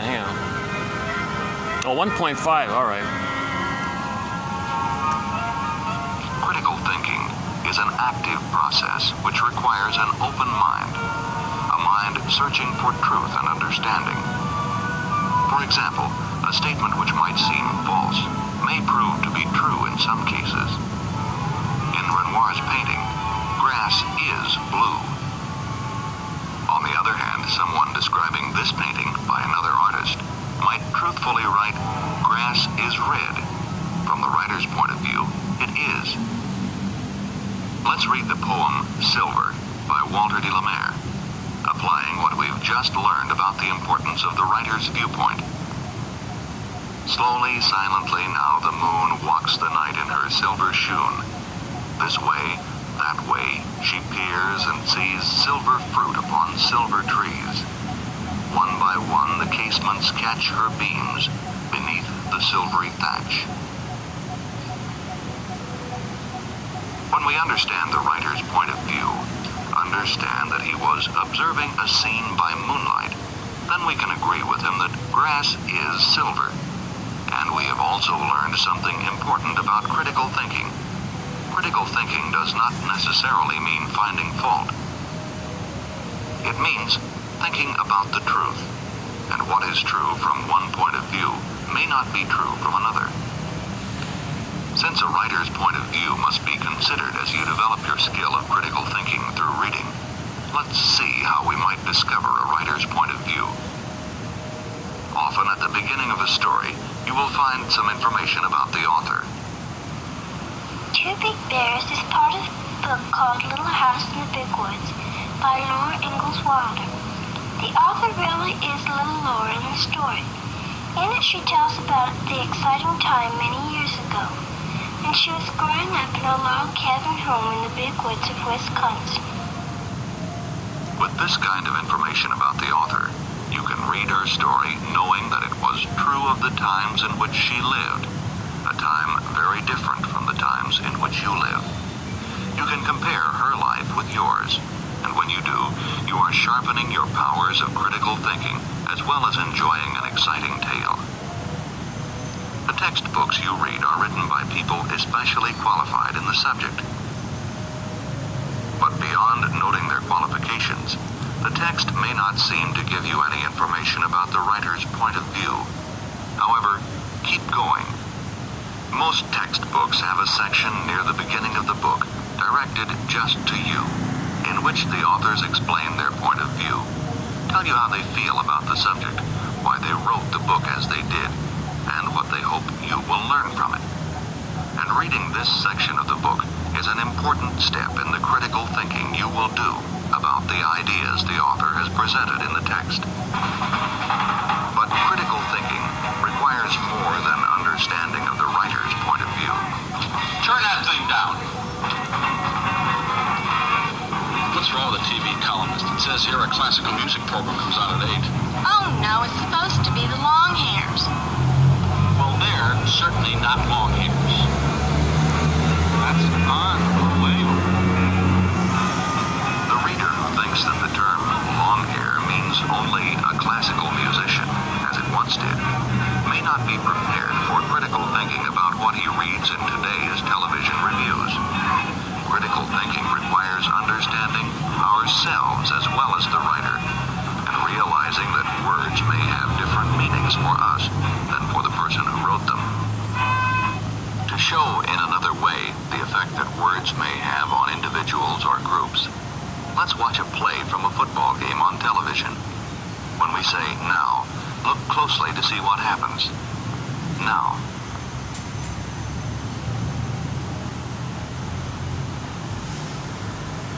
Did you see what happened? Maybe we'd better look at it again.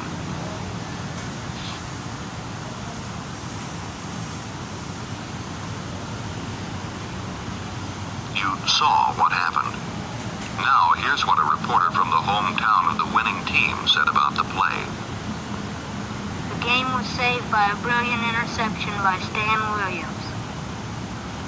And now, here's the report of the play you saw as it appeared in the hometown paper of the losing team. We are robbed of a victory by the interception on the part of Stan Williams. Was it a brilliant play, or was it a robbery? The point we're making is that opinion can lead to different interpretations, and so can a choice of words. You have your own opinion, which may agree with the opinion of one sports writer, or with the opinion of the other. But all their readers will form opinions based on the different choice of words used to describe the same action. To sharpen your powers of critical thinking, you must be aware of the effect of words, and you must try to separate opinions from facts. How can you do that? Well, when you read a newspaper, keep in mind that opinions usually appear on the sports page or on the editorial page. A newspaper editor bases his opinions on the facts as he sees them. But a critical reader realizes that what he finds on an editorial page is a personal opinion. An editor's opinion can be valuable in helping you form one of your own, for he is usually an intelligent, well-read person who studied the problems he writes about very carefully. As a matter of fact, if you live where more than one newspaper is available, it is likely that the newspaper which comes into your home is chosen because your parents respect the opinions and the point of view of its editor. And it isn't too early for you to take a moment away from the funnies now and then to note what grown-ups are thinking about. You may not understand all their opinions now, but it's good preparation for the critical thinking you will do in the future. Now, too, is a good time for you to begin looking at the front page and the other straight news portions of the paper. Our laws discourage the printing of news which is not true. So if you read something in a news story, you can be fairly sure that the reporter gathered the facts and verified them before the story was written and printed. 1967. What you read in the news section is likely to be fact, not opinion. Some things you read are neither fact nor opinion, but a twisting of both. Chilling, it says. Scary. That's just the kind of movie you like. So you go to see it, and find out the hard way that the show is dull, boring, and about as chilling as a hot bath. And that is precisely what the one who was quoted really said about the film, but one of his words was taken out of context. One of his words was used in a way that it was not intended to be used, to make an untrue, misleading quote that is neither fact nor opinion. You can spot such tricks, become a more critical reader by a simple test. Is someone trying to sell you something? A product, an idea, or a ticket? Then watch out. Someone who is trying to sell you something may play tricks with the truth to get you to buy what he has to sell. As you improve your ability to think critically about what you read, you'll notice how reliable authors support their statements. The bald eagle, selected as our national bird in 1782, is a noble-looking bird, well fitted in many ways to be the symbol of a great free nation. Here in red is the statement you heard. Following it are the supporting statements the author brought together for you. Read the supporting statements for yourself, and then note how each one of them supports some part of the original statement.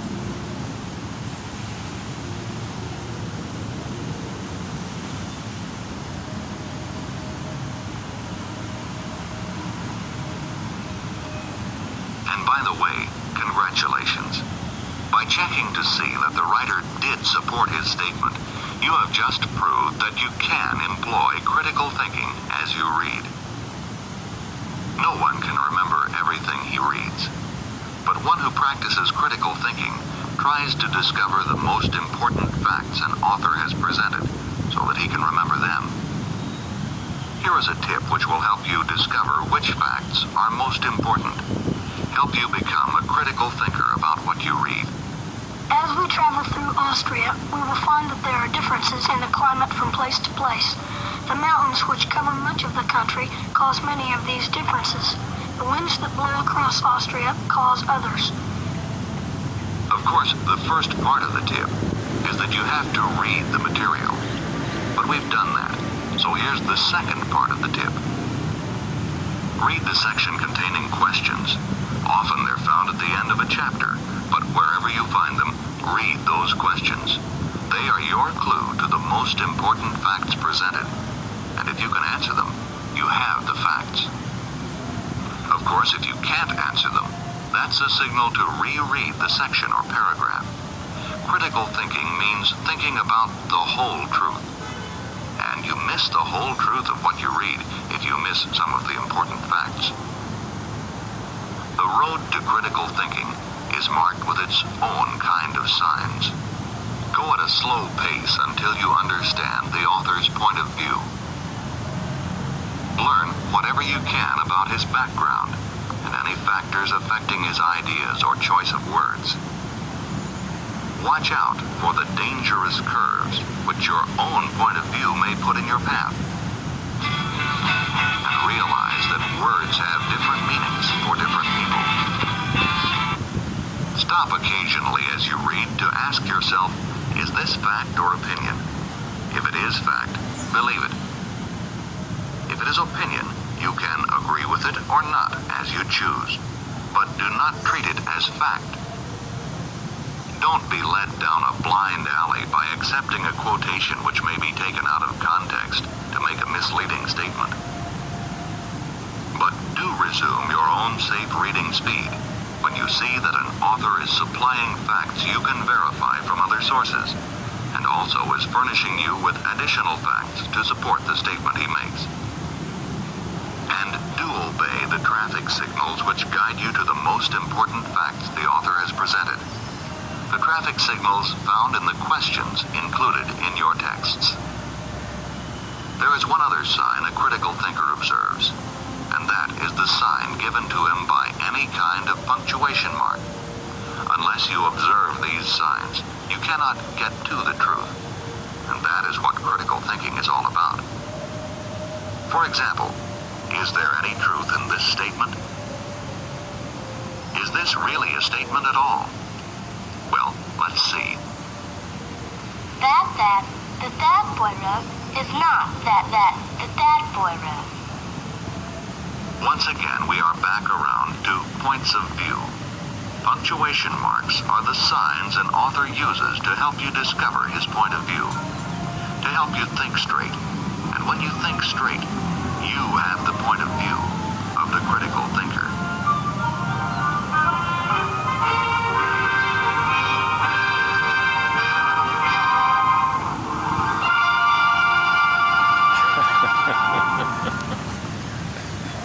That last example in the comments section, somebody offered a simple example with the punctuation. Let's see, comma, mom. Right? If you take away the comma, the importance of punctuation, right? And somebody also pointed out in the comment section, it's legal. Lying and propaganda, it's 100% officially legal. The requirement that there's supposed to be some facts or something, that it's gone. It's been wiped out completely. So somebody reported about that. People know that already, but it was officially signed. No, media has no duty or responsibility to tell the facts. Wiped out. So you can do whatever it wants. So that kind of thing. My God. So it's basically all propaganda, 99% of it. He says you're lucky. Maybe some local channel might report some little thing, but even there, half the time it's like it might not be true. What am I gonna say? It's kind of sad. Okay. So maybe that's a sign. That's a sign that maybe we're becoming more obsessive, more neurotic, that we don't want to know the truth, we don't want to think critically or something like that. Okay. Let's now jump into today's article here. So as mentioned earlier in this video, Joseph Barnett, whose work we just finished completing, the past 9 videos on the obsessive personality, hysteric. It's kind of like a dysfunctional family. Right? The obsessive has like 2 brothers. The paranoid depressive based on implosion of affect. The 3 of them have like 3 sisters, maybe. Doesn't have to be male or female. They're acting out, impulsive, and the hysteric. Okay. So he takes those 6 personality patterns, the 3 based on the affect imploding in or popping up at once, and applies it to different situations like that. So I think I completed. Discussing Barnett's work, and I was going to move on, kind of thing. But this morning, I just discovered that his wife is a shrink as well. And the funny thing is, that article, the obsessive hysteric marriage, was originally a talk he gave in Mexico at a conference, and then he wrote it down, kind of, and then it was published. At that same conference, 1969 in Mexico, at that same shrink conference in Mexico, his wife gave his talk as well. I didn't know his wife was a shrink as well. So the wife gave a shrink, kind of on a similar kind of area, but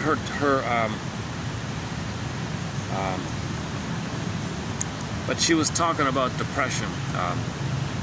Now that's another topic we don't have in our collection. My goodness, so I don't have a thread on it. A couple of quotes, sprinkling of quotes, not barely 3 or 4 throughout a 20,000. So there's a real opportunity to round out this collection if we can have a thread on depression. So maybe I can ease into the topic with her article here. So it's called what's it called again? Let me take it up here. So I'm gonna read a portion of an article called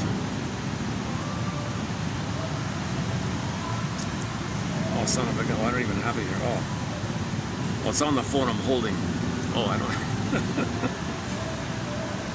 Oh, for Pete's sakes. Anyways, her name is Tessa Forrest, sometimes listed as Tess Forrest Barnett or something like that. So I'm not going to read the whole article, so I'll just read like a couple quotes from it. But she applies it in the context of marriage. Where the 2 of them are obsessive. Now she doesn't distinguish obsessive or hysteric. She just says, let's imagine 2 obsessives, or even one obsessive, at least one obsessive is in the marriage. Now the obsessives have a lot of covert shame and depression. He calls it shame, she calls it depression, similar idea. So traditionally it's your own anger at your mother attacking yourself, and you internalize your mother and you attack on your mother who's in your mind. And so you're rejecting mother's in your mind and you're attacking her, she rejects it in your mind, she rejects it and you're attacking yourself, and there's this thing going on leading to depression. It's not really an emotion, they say. It's kind of like you're impelling the affect, the activity of pressing down, press, like deep press, pause, press, like you press down. It's like an activity. Is it an emotion or an activity? Of course, it leads to unpleasant feelings. This press down like that makes you tired and fatigued and all that kind of stuff.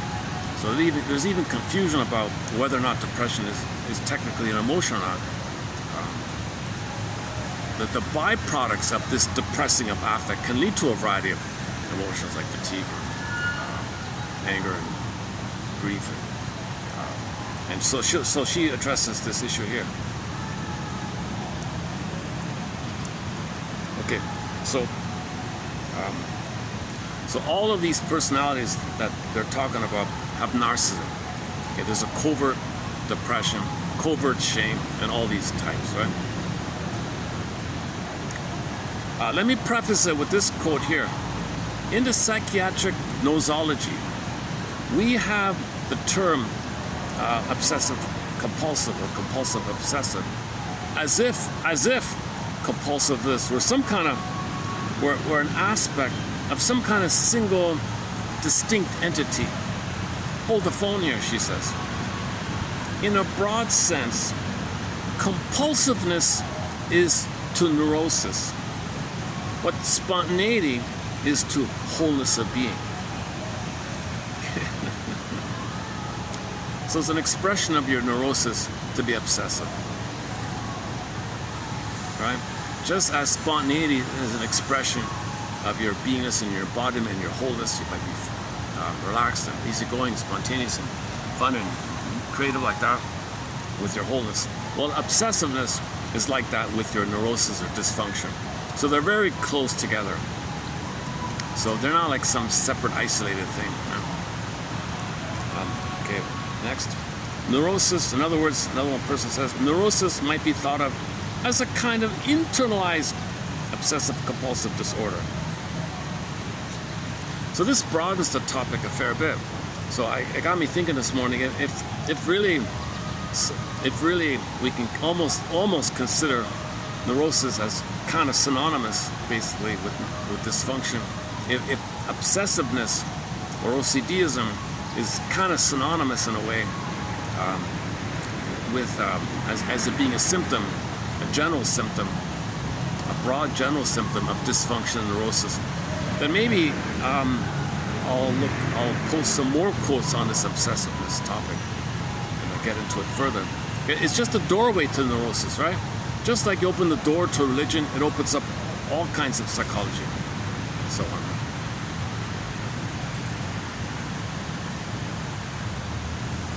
Okay, now let's go to Miss Forrest here. She's a good writer as well. This must have been a really interesting couple, these two, eh? Okay.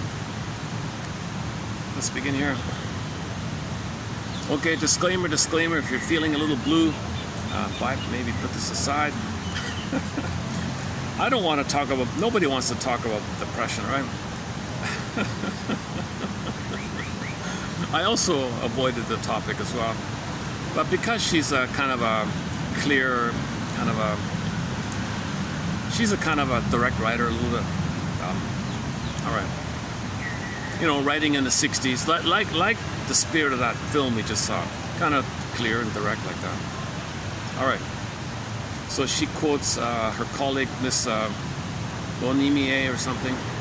Bonimier. My colleague Bonimier describes depression as a practice. As a practice. Okay? As a practice, like an activity, like a habit or something, like a personality almost. My friend describes depression as a practice. Okay, again, I cut out the traditional part. The traditional part is your mother hurt you. She's in your head. You're angry at her. She told you you can't be angry at me. You're angry at yourself. And because she's always there saying you can't be angry at me, you're angry at yourself. This wears you out and just depressing in, and then it leads to all the other things from it. Okay, so this one says, well, my buddy says, yeah, okay, maybe so, but let's try something else here. Let's say that depression is characterized by hostility, manipulativeness, aversion to influence, unwillingness to give gratification, and anxiety about relinquishing the pathological operations.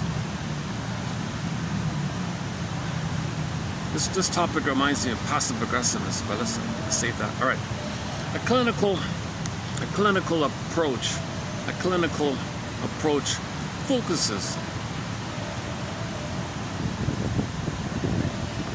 A clinical approach, okay, like the therapy world, studying somebody, I guess, focuses on the symptom as a form of communication. Okay, so let's regard depression as a communication. All dysfunction is a communication, of course. Even your physical symptoms are a communication. Your stiff whatever is communication, right? Stiff shoulder. You're angry at your mother. The pain in your shoulder, it says that. It's communication that you're angry at your mother. You cried to your mother originally. She blocked it, turns in herself. The body's going to bear the burden, and the pain in the body converts to the conversion, called the metaphor is water to ice. Baby cried to the mother, blocked, goes into the body. It holds it, blocked, and there's kind of blisters and pain there. The pain is kind of like a continuation of the original cry, but there's no time. So the baby's crying, the body's in pain at the same time. At the same time, okay.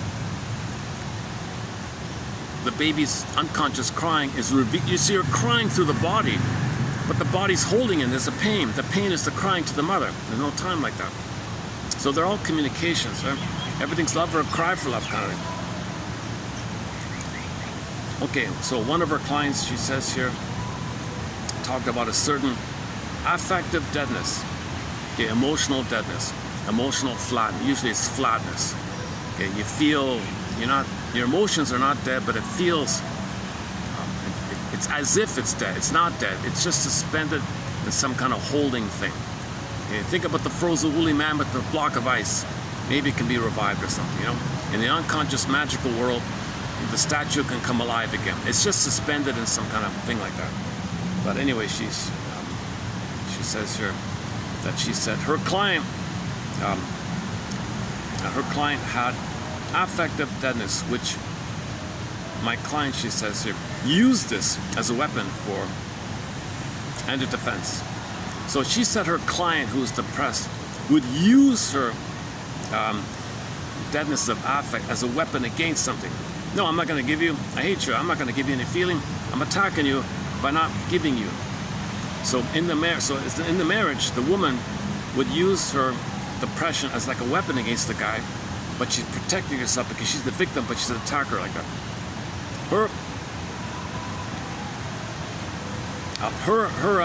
Her emotional, her affective deadness serves as weapons for the aggressor and as defense for the victim. Passivity and weakness cloak. Passivity and weakness cloak imperious commands for service that brook no refusal. For their egos rest on the illusion of omnipotence. Okay. So if they think they're king and a god and they don't want to feel, then they're manipulating. She's going to manipulate the guy to take care of her. Okay. So to attend to her, make her center stage, command for service, and won't accept no for an answer kind of thing. Because her ego, her narcissism, rests on the illusion of omnipotence. The appeal to her husband's grandiosity is also the handle by which to manipulate him and exploit him. So she's using her husband's obsessiveness or narcissism, neurotic pride, that he can do it, I can do anything, I can take care of her. You're upset, don't worry, I'm Superman, I'll take care of her. Oh, good. I'll reject, I'll command service like this, I'm important, I reject. So you can see the battle like quality already, right? This circular transaction. So keep in mind, Barnett was taught at the same conference in Mexico in 1969, gave the lecture on the obsessive hysteric marriage, and I spelled it out there. At the same lecture, she's giving this lecture. You put the two together, there are two good articles here. So let's finish article number 2 here. This, where are we here? Okay, the appeal to the other's grandiosity is also the handle by which to manipulate and exploit him. This circular transaction contains paradoxes that ultimately frustrate and humiliate both partners. Like the royal mummies in the casket, the marital pair is boxed in by their double binds. Okay, she opens up with an image. I don't know if this is real or not, just made it up or something. But her metaphors are, it would be as if somebody had a nightmare, and in the nightmare, the archaeologists went to the desert somewhere in the Sudan or something, and they dug up some casket or something. They opened it up, and there were as a royal couple in the one box. Like they've been in the wrappings, they're mummies, right? And in the nightmare, they would alternate. Like one would stand up, and then the other would step down, then the reverse. And I had this kind of oscillating back and forth with these two dead mummies, and they weren't feeling, and they were wrapped. It was kind of scary image. So she thinks that's a metaphor for the emotionality of the unhappy marriage. They're like wrapped in this thing. They're stuck in this thing, but they're together. They're not feeling, and they take turns back and forth of narcissism. You play one up, he's one up, he's one up. There's no equality, and they feel emotionally dead. The mummies, emotional deadness. So the mummies were a symbol for the emotional deadness, and the royalty. They both think they're kings and queens. So he's a queen. I'm a king. I'm entitled. Here I'm entitled. And they were alternating, fighting. So one up, one down. Oh yeah, one up, one down, like that. There's no mutuality. They feel dead inside with the mummy idea and the royal idea, because babies think they're kings and gods, and His Majesty the baby idea, royalty, like that. So they both think they're superior and should be served. He thinks I'm superior. Then they fight, and if he wins a round or something, she withdraws as an attack that he's put down. Then she steps up. Now I win. Ha ha! I reject you. Aha! Oh really? I reject you. And he steps up. I reject you. And he steps up. I reject. Yeah, he had this image of the what do you call it? What's it called in the funeral? Apparently in the funerals, the caskets were on these some kind of movable structures, and one can go up and one can go out. It had some kind of elevatoring up and down thing or something. I missed it. I didn't want to get into that kind of thing. It sounded like she just wanted to make a metaphor. She presented it as the Klein gave us this dream, like the nightmare. I don't buy it. It's too tidy.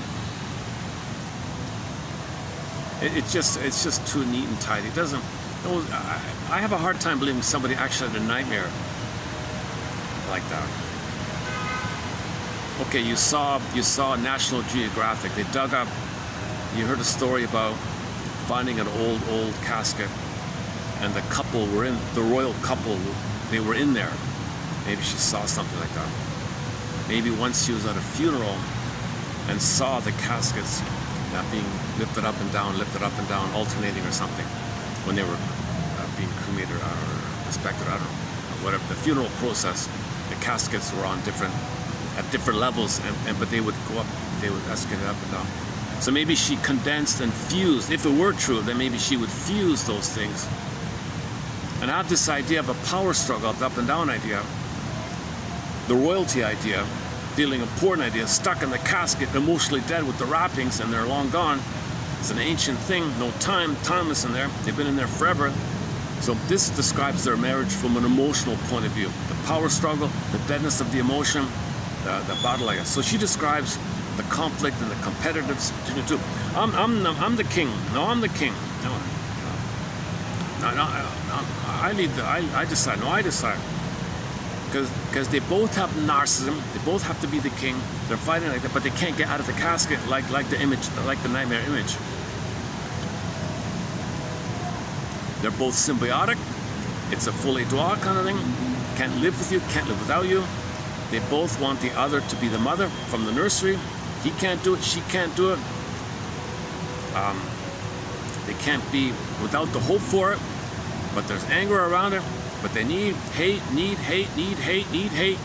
And they both are in this need-hate back and forth thing. But the hate is a cry for love, a cry for the symbiosis of the mother's love in the nursery. But there are two mummies in the... So think about dysfunction. To be overly graphic about it, think about dysfunction as asking a mummy in a casket to be your... to love you or something. So it's something like that. Okay, let's go on here. The circular transaction contains paradoxes that ultimately frustrate and humiliate both partners. Like the royal mummies in the casket, the marital pair is boxed in by their double binds. Both covertly battle for the care each craves and refuses to give. They can't get what they crave. But a mutual contract of unconditional approval enjoins both partners from any criticism. So they got a collusion here. Don't talk about it. They can't feel. So there's a collusion which perpetuates this deadness of feeling. The collusion is don't talk about it kind of. Both are plagued by lapses of memory,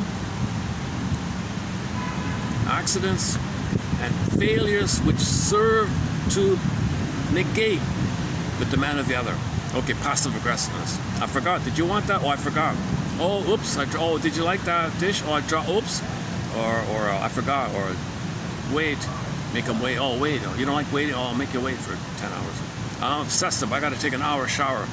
We got to go in 5 minutes. I got to take a shower for an hour. Obsessive. OCD.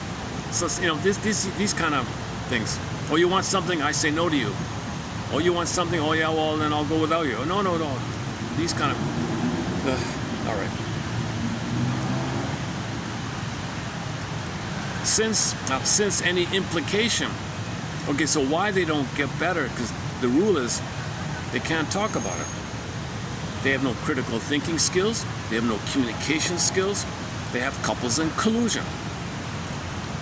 They're in an unconscious collusion like this. I'm still clinging to mother's symbiosis in the past. A mummy, a dead mummy. So you can think of that one guy has the image of the dead mother in the mind. You're going to get love from a dead mother in your mind, like a mummy in your mind or something. And he wants to get that, and you project the mummy onto each other, and each are the mummy to each other. What the hell? And you provoke the other to be the mummy to you. What the hell, right? This is the unmet symbiosis here. Since any implication of defect in the other's perfection is met with injured withdrawal. Okay, so if you imply that they're doing something wrong, that thing you're doing, breaking it, I love it, I love it, and you broke it. You blame me, what's wrong with you? No, I'm sharing my pain that you broke my favorite thing here. Something wrong with you? You got a problem. So they can imply that their passive-aggressive behavior, they have to turn the tables. So what's wrong with you? They cannot feel and acknowledge the effects their behavior had on the other. They're oblivious. They're soul blind. They're soul blind to the emotion of the other person. They got the first person. The wife wants to express her passive-aggressive anger to the guy. He speaks up, and she's soul blind to it and attacks it. What's wrong with you? To shut him up, kind of thing. She cannot admit. Because remember, she's royalty, princess, right? All babies think they're kings and gods, and they're center stage, all about them. If it's not all about them, they feel abandoned, they perish. This is all from an unconscious point of view of survival. So the reason they're narcissistic, because if they weren't narcissistic, they think they perish in the fantasy of the memory that all babies felt they were going to die if mother didn't return, if mother went away. And so all babies have memories that they're on the verge of death all the time. Things can trigger that. So they're fighting this issue here. That's why mothers should nurse the baby, hold the baby for 4 to 5, be around until 18 months. Don't shame the promote his curiosity. Rapprochement phase, give it the matching, a little improv, accept his curiosity, and let him know that it's okay for him to discover his interest and have pleasure in his discoveries. And shame, don't use the child for her agenda, things like that.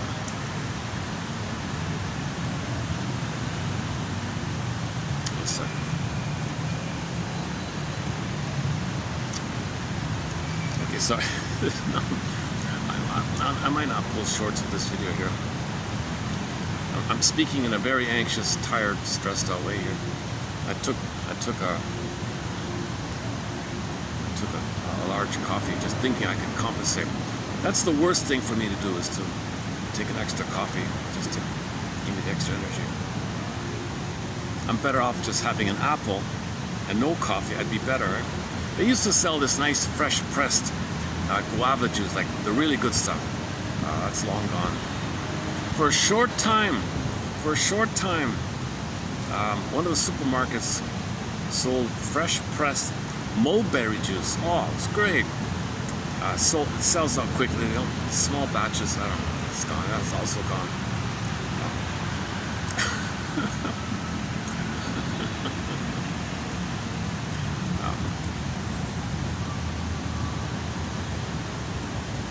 Okay, that's a separate topic.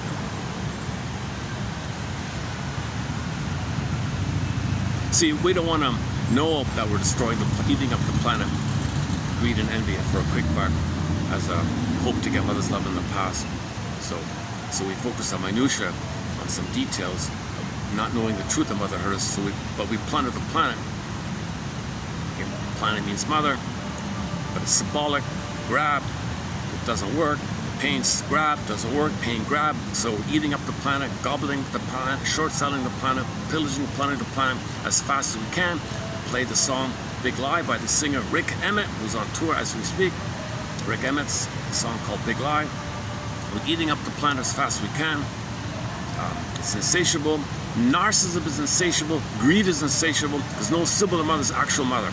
You're operating from the template that you want mother, she rejected you. Pain, reach your mother. Well, how do you reach your mother? Material, stuff. So we grab the earth. Okay, the placenta theory, dump. Pollute, damage, they felt. Emotional poverty, crave poverty. You owe the planet, the world owes. This whole as above, so below mechanism. And OCDism will prevent the thinking of the feeling of mother hurt you. If you can admit mother hurt you, we'll heal the planet. If women, start with women. If women can face that their mother betrayed them and failed them, maybe didn't even want that. That's one of her points here. That some women don't even want the daughter. Can you believe it? Now the mother will say, no, of course not. Overtly, she'll say, I'm a great mother, mother knows best. But implicitly, the truth, the forest, the main message, the real story, the real point, mother maybe didn't want it. Can her daughter grow up and face this kind of thing? Have some feelings about it. Then when she has a kid, she'll love the kid. Once somebody gets feelings, they love that mother. So we got to start somewhere, right? So enter the book by Miss Halberstadt, Hendrika Halberstadt-Freud. She says no relation. A book called The Electric Complex. She says the most complicated thing to talk about is the mother-daughter complex dynamic. You know, the trauma between the mother and the daughter. Because the same gender, the mother might want the daughter to be one for the mother. It's easy for the mother to be tempted to look for fusion and symbiosis, the same gender. Boys have a bit of a, theoretically they have a difference so they can break free like that.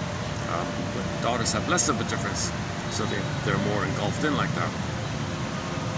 But boys are also engulfed in, so it's not really about that.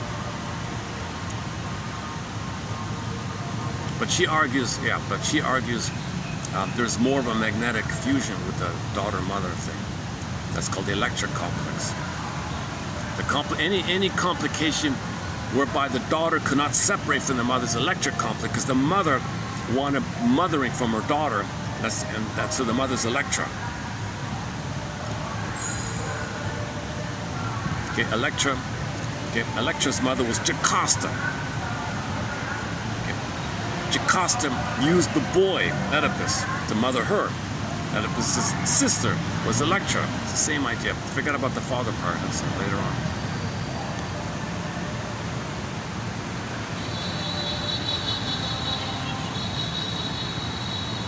So that line, consent, the greatest hurt of all, mother failed me, but why? Just do some critical thinking and think about why mother failed. Look for the implicit, the truth, the deeper, the covert, the hidden, the real motivation, her real agenda, her real unconscious motivation, what she was fighting against, her narcissism, okay, her shame, her depression, the real thing going on, okay, and then the kid has to implode the feeling to protect himself from all mother's hate, like that. Okay, where are we now? Maybe I'll redo this. Yeah, I'm going to redo this. I want to redo this article. I think this is a good article. Hang on. Maybe I'll do a round two. I just did this very quickly this morning. I didn't even fully read it, tell you the truth. Hang on a second. Okay, so neither of them can point out. So neither of them can take feedback. Neither of them can even talk about something. You're criticizing me. You're saying I'm doing something, because when you get feedback, they think it's being criticized. If you're not saying that she's amazing or he's amazing, then if it's not that, if it's not this worship thing, then you're criticizing. See, everything or nothing, either or. Like they have this kind of setup. So the collusion is, okay, we won't talk about anything. I won't say anything. And then there's all these covert little battles going on because of that. Both are plagued. Next one. Yeah. Since any implication of defect in the other's perfection is met with injured withdrawal, each nurses a narcissistic wound, and each grasps. Okay, compete or grab for every chance to top the other. Okay, so they're always playing one-upmanship on each other. There's no companionate love here. There's no companionship. This is transfer stuff. This is still trying to get mother's love in the past. They're not in the present loving.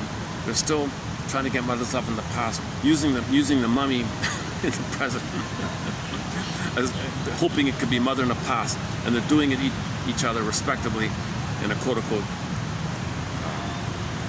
she calls it sadomasochistic setup. Some authors describe these unhappy marriages in those kind of terms. I don't use those terms, but you get what she means. The competition is to be who's right. I'm the fairest. I'm the best at this. I'm the most entitled to this. Okay, so she had an example about Mr. and Mrs. Fill in the blank.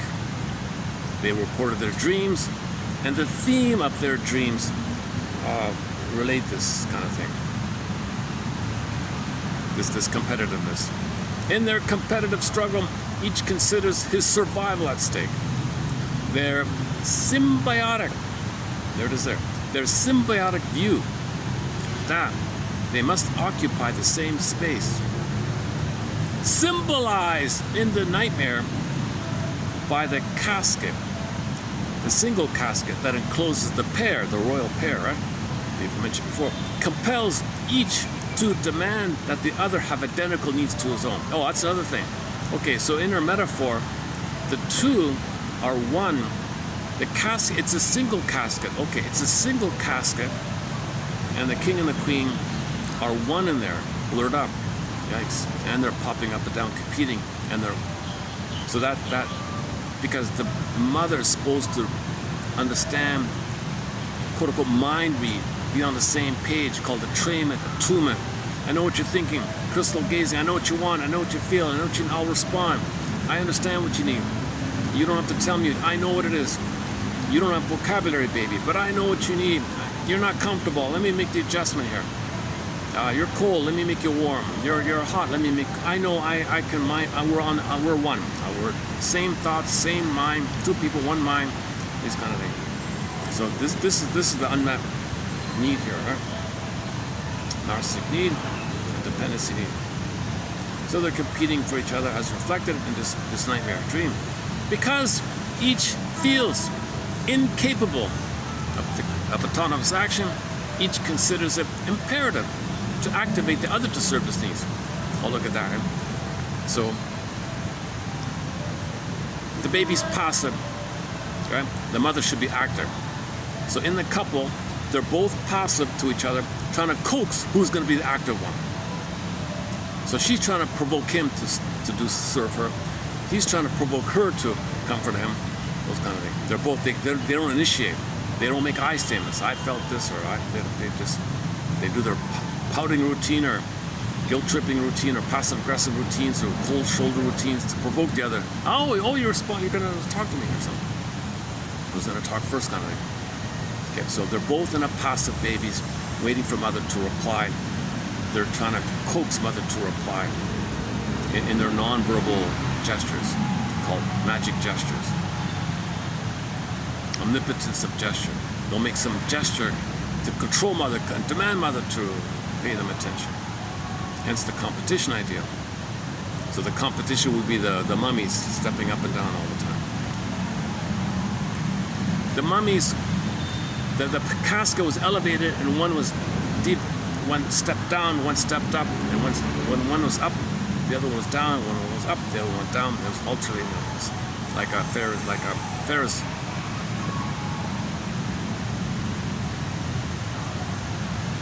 Ferris wheel. There's a word for that. Alternating positions, one up, one down.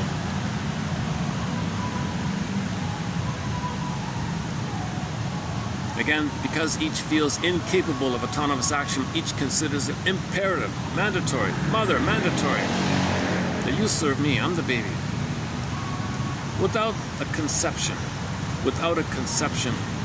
of room for two different perceptions. A lack of empathy, lack of understanding your situation, they can't do it. They're both narcissists. Remember, they're both narcissists. I'm centered, no, I'm centered stage. All about me, no, all about me. They have all these, therein is the battle, right? The battle of wills is unabated. The ascendancy of one partner is undermined by the retaliatory withdrawal of the other. Oh yeah, that's an interesting one. If one quote-unquote wins the little thing, one withdraws. Oh yeah, well, sour grapes, I don't need you anyways, I withdraw. Then she thinks she wins. I don't need you, I withdraw. Let him suffer. Then he's suffering. Aha! Then she steps up. Oh yeah? Now it's my turn to withdraw. I punish. That's the idea, right? Unhappy marriage, right? It sounds like a miserable marriage. My goodness. Typical, extremely dysfunctional marriage, right? I'm sure there's a lot of bitter banter in this kind of marriage. Okay. Though convinced that they cannot live together, they are equally sure they cannot live apart. Oh my God.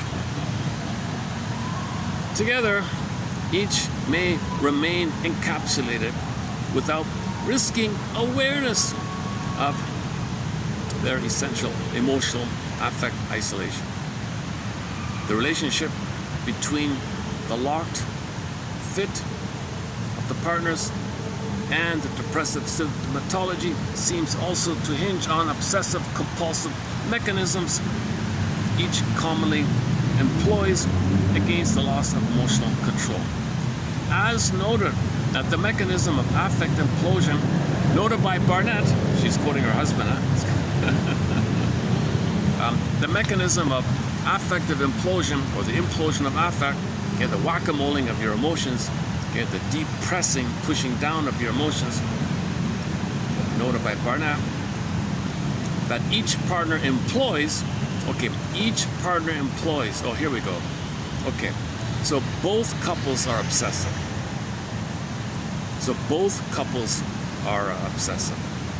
Okay, control freaks, pedantic, micromanagers, etc. Marionettes, stiff, all that stuff, right? Okay, now I got it. Okay, the mechanism of affect implosion that each partner employs blocks emotional expression.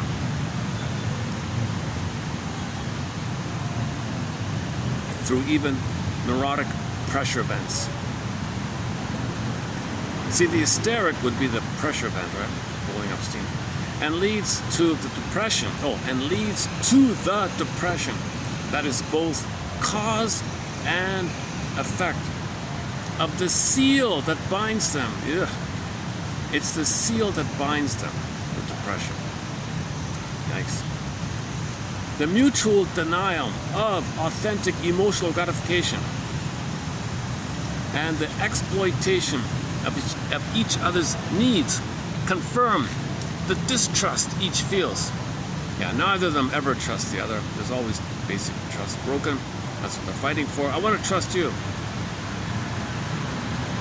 Okay, because words like care for and love are corrupted to mean serve and are freely utilized to blackmail, emotional blackmail, they lose their genuine meaning, leaving the partners bereft of the tenderness and intimacy for which they grieve. In pain, right? They're not mourning, they're grieving, they're in pain. Grieving is the pain held in about not getting the tenderness and intimacy. Existence together becomes a crypt in which each sorrows for the emotional and social exchanges that constitute human relatedness, and each mourns the loss of his own sense of life. Existence together becomes a crypt in which each sorrows for, in sadness for, the emotional communication, companion to companion, emotional sharing, like that. They're in sorrow for that. And they're in mourning because of the sense of life. They're not really living in a happy way. And the sense of self's diminished as well. That leads to the sense of life. All right, yeah. Okay, so what about therapy? Can we say anything about marriage couples, about couples therapy? Marital therapy affords the opportunity to disrupt the quote unquote harmoniously. This unconscious collusion, this deal, it's a painful arrangement or whatever. Okay, so therapy affords the opportunity to disrupt this pathological collusion. The therapist translates the symptomatic, see, I'm tired today, the symptomatic behavior into its dialogic meaning. Okay, putting words to it. To open direct communication between the partners. You gotta have some kind of way to talk to each other. So the therapist is letting them be aware that they're both suffering, they're both doing all this stuff. Now let's talk about it. That's the challenging, right? The willingness to face this, right? The therapist, because they're both narcissists. I'm right. And the therapist is pulled in to take sides. No, she's neutral. I gotta help you to talk, you two. You're not talking to each other. You're playing this painful game like this. Kids are suffering. You're not living your potential, your gifts. And they might even have PhDs. Doesn't matter about that, right? The therapist translates the symptomatic behavior into its dialogic meaning to open.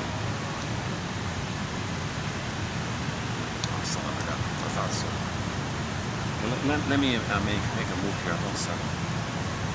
Give me a second. Okay, let me do this. Let me let the phone read it out, and I'll continue in a minute. Let me change my chair here. I can smell the people. Have any smoking near me here?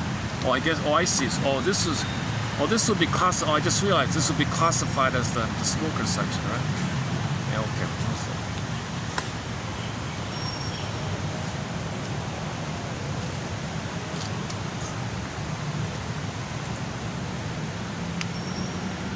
Okay, let me see if the phone will read this out here. I gotta move my chair here for a second. Okay, I'm gonna let the phone read out 3293. I'll see you in a couple of minutes.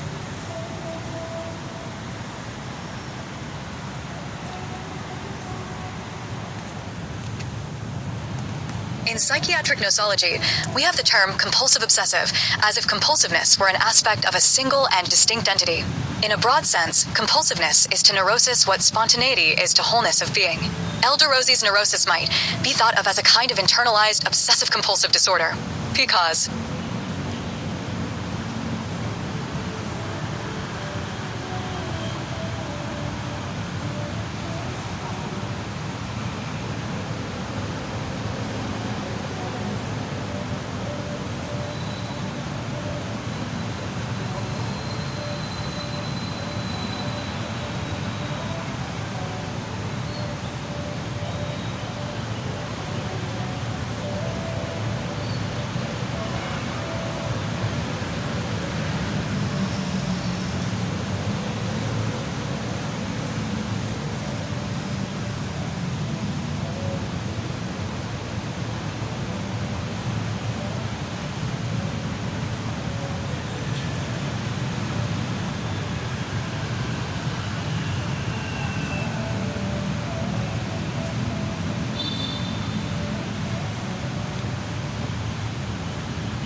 Oh, it stopped.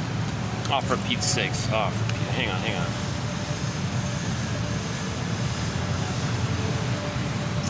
Why does it do that?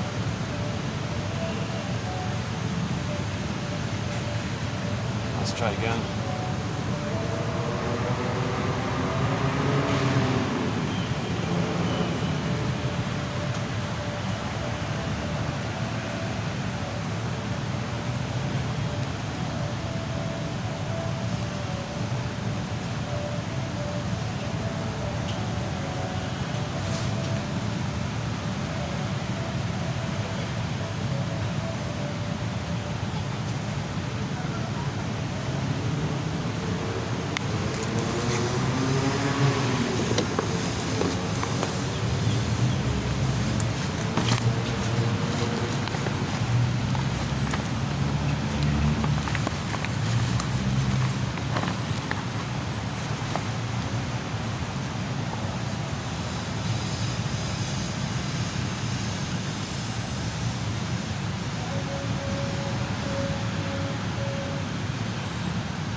Still. Let's try again.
Sometimes it does this.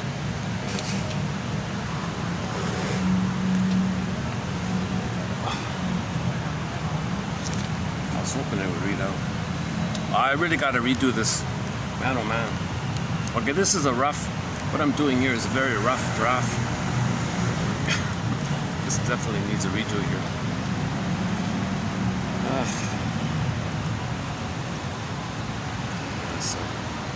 Still not reading. See, it says it says it's playing, but you don't hear anything, right? Okay, so where were we? Okay. Harmoniously. Okay, so the therapist translates, puts all this into words. Okay. The ambiguous verbal and non-verbal messages may all be explicated, confronting the couple with their mutual pattern of double binding, disqualifying, and distorting communications. So a lot of double binding between the two of them, right? And that's what the baby experienced with the mother. The whole issue of obsessiveness is the baby was in a double bind. Express my feelings, I'm in pain, punish. Implode my feelings, I'm in pain. Damned if you do, damned if you don't. So when the couple argue with each other, they always put each other in these double binds. Where'd they learn it from? So that's what therapists is for. You learn these tricky double binding things. You learned it somewhere. Who taught it to you? Somebody taught it to you, right? You weren't born with this knowledge. Your knowledge is based on your experience.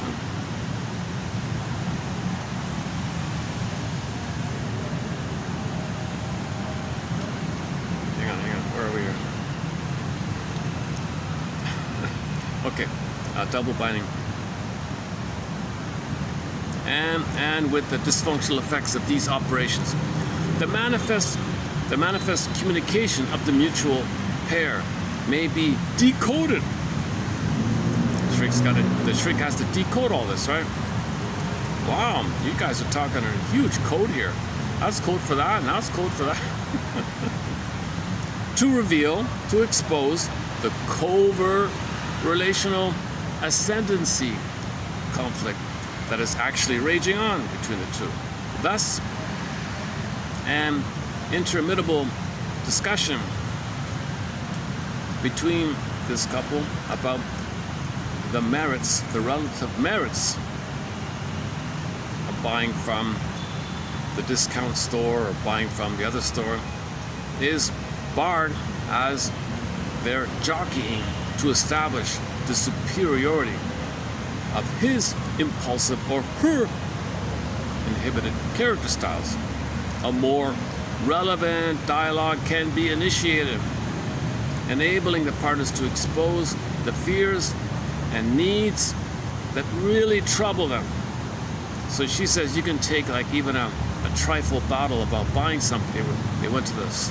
They want to buy something in a big argument. About, I'm right. Buy from this. Buy from here. No, buy from there. What's the real issue here? There's not much of an issue here, right? But that's just code called displacement. They're displacing the battle inside, and each of them outwardly like that to each other. It's crisscrossed.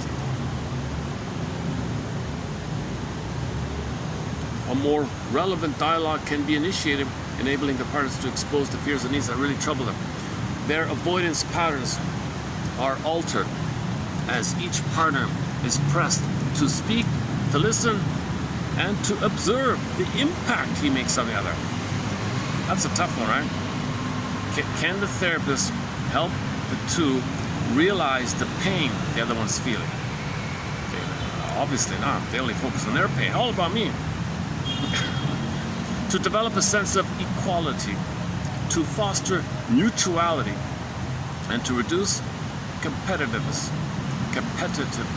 yes, the isolation and sense of loss suffered by each partner are evoked. Look at the high cost this is, right? The huge price they're paying. It's expensive to be dysfunctional like this, obviously. The underlying, so look for the underlying similarity. The underlying similarity of their emotionally deprived historical experiences. Okay, the underlying similarity of their emotionally deprived historical experiences, value systems, and intrapsychic conflicts is uncovered. For example, these two here really talked about how they both felt unmothered. We never talked about that. Yeah, you never talked about it. Did you feel unmothered as a child? Yeah, I was also unmothered. Oh. That's what this is about. We were both unmothered. We were both improperly loved. Play the song Improperly Loved by Katie Lee. The emotional experiences, past and present, of humiliation, fear, jealousy, and grief are revealed to apprise the couple of their common human condition. They have a common human condition. They both have the underlying needs for connection, identity development. Now in this case, they both are afraid of feeling. They both implode the affect. They both think of OCD. They're both narcissists. You see? So they have a lot in common. They're both narcissists. They're both OCD. They both have this obsessive stuff. They're both competing. They both think they're royalty, right? Their emotions are mummified. You know? Look at the commonality. We're in the same boat here. Why are we fighting with each other? We're both in the same condition here. The emotional experiences. Oh, here. The underlying similarity of their emotionally deprived historical experiences and how they dealt with it, and the conflicts and the templates they created. Okay, for example, they both were unmothered. Okay, play the song "Sometimes I Feel Like a Motherless Child." We played the cover by Tom Jones. Copyright, I couldn't play it. That's not a bad cover by Tom Jones. Sometimes I feel the guy Hootie and the band Hootie and the Blowfish, they have a very good one. It's only 1 minute long. Sometimes I feel like a motherless child.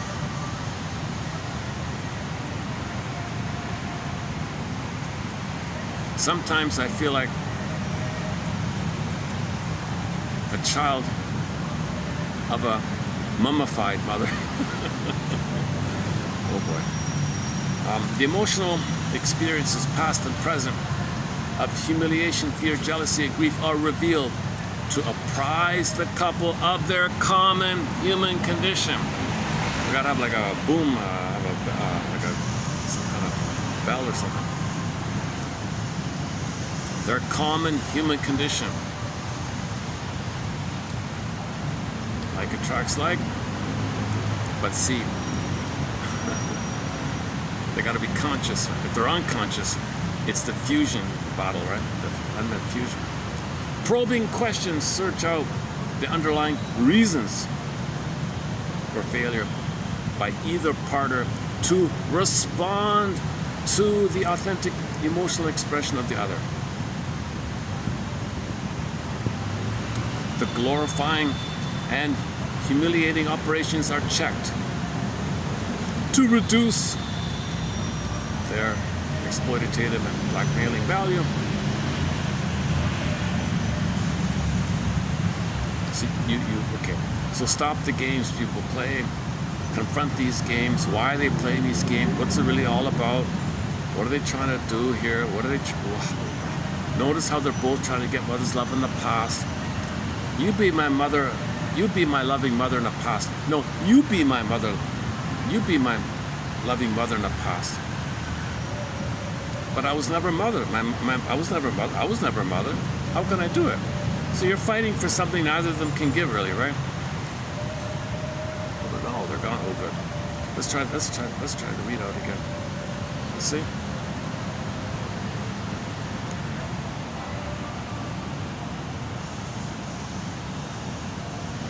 The battery. Sorry, let me fix the battery. What happened to the battery? Oh.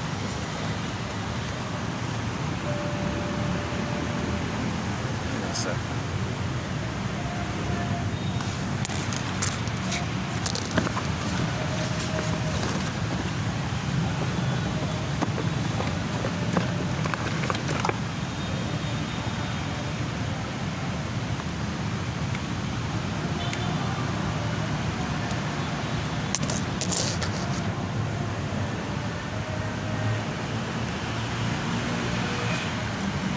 Got the battery working.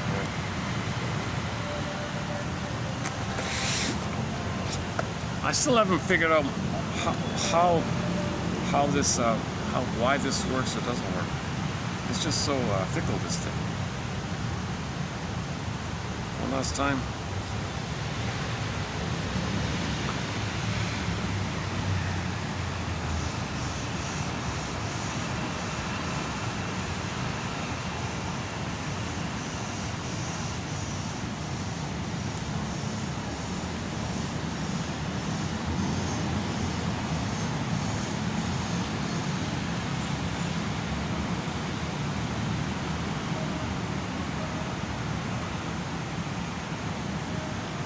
Okay, the pause and play button work, but that's about it.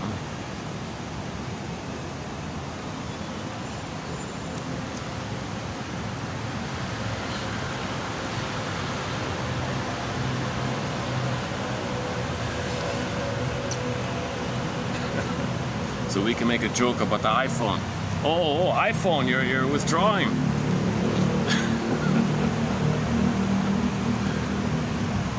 It'd be good to read it.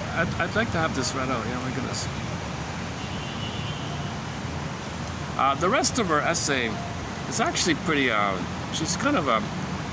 She's more burglarian in her writing. Like she's more kind of direct and colorful and graphic. She's more kind of like blunt in her descriptiveness. Now she's speaking to an audience, right? So when you're speaking to an audience, maybe she wants to be more colorful or imaginative or something. So maybe they're both obsessive, right? Maybe this couple, they're both obsessive, right?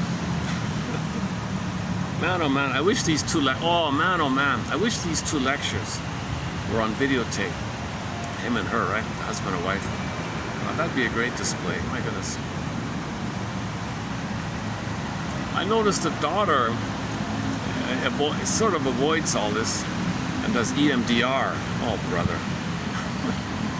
So she's looking for some magic quick fix or something. So she didn't really pick up the banner. That's too bad. So the daughter's listed as a therapist or something, but not in the tradition of their parents. So she didn't become a medical doctor or a shrink like these two. She's just a regular counselor doing the eye movement thing.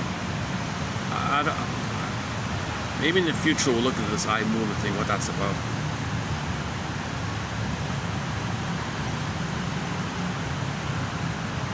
Sounds like a trick to me. Sounds like a kind of trick. You might temporarily fool yourself, but it'll go back. The circuits will go back. The only thing that rewires your brain or whatever is the mourning process, where you admit and identify your traumatic script. Okay, enter the twilight zone. Gabe's story faced this unconscious world.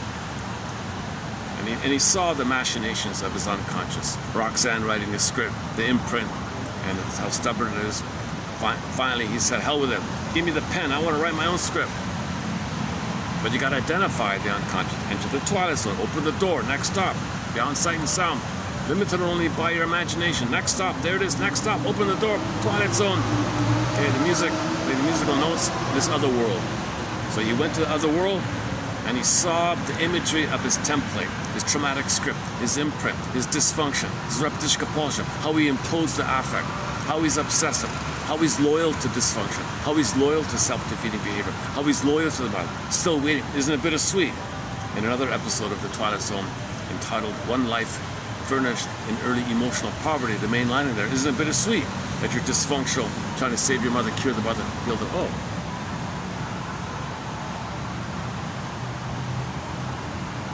Well, that's our first squirrel. All right. Oh. Well, check out this squirrel, eh? He's really hopping along, eh?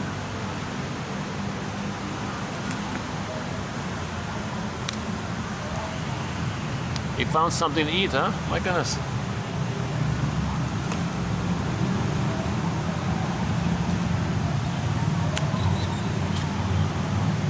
He's gone, huh?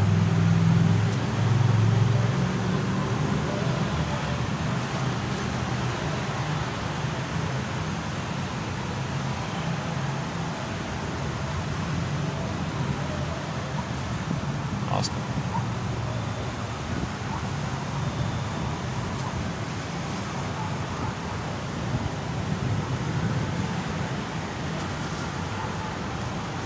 Oh, there he is.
still.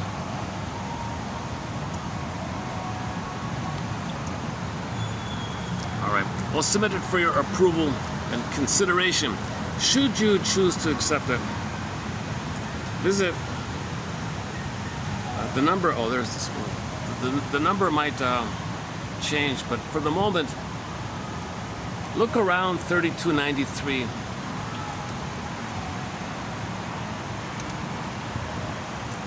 Just scroll through a little bit. It should be around there, like 3290, something like that. 3280s and 90s, something like that. It might be somewhere in the 3280s. At the moment, I have it as 3293, so it might be that as well. So her article is called. Let me see if I can dig up the name of that article. One second.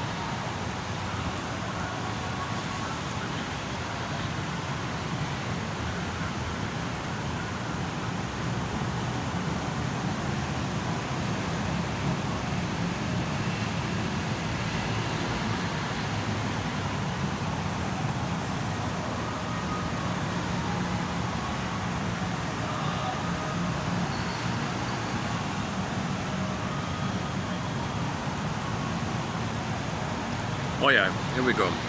The article is entitled "The Combined Use of Marital and Individual Therapy in Depression" by Tess Forrest, RR1T. This was a talk she gave originally in Mexico, 1969. Oh, published in 1969 as well. In the journal Contemporary Psychoanalysis.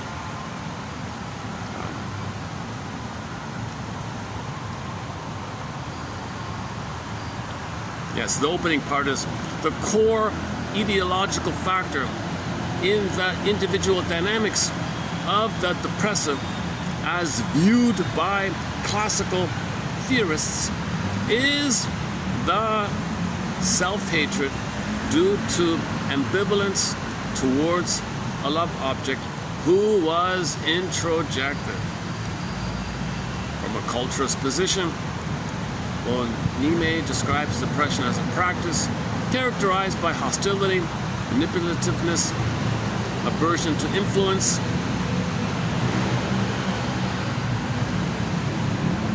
unwillingness to give gratification. See, the baby had to give gratification to the mother. They're enraged by this. They don't want to ever give gratification to somebody, right? They trust the mother. They see the world and everybody in as the hypocritical, double-binding mother who give gratification. No more. You know. So that's the mission with the cause idea. This paper demonstrates how the interactional system of the depressive and his marital partner operates to perpetuate his pathological sense of deprivation and grief. It further postulates that marital therapy can be usefully employed to make inroads into the depressive symptomatology where individual therapy alone encounters powerful resistance.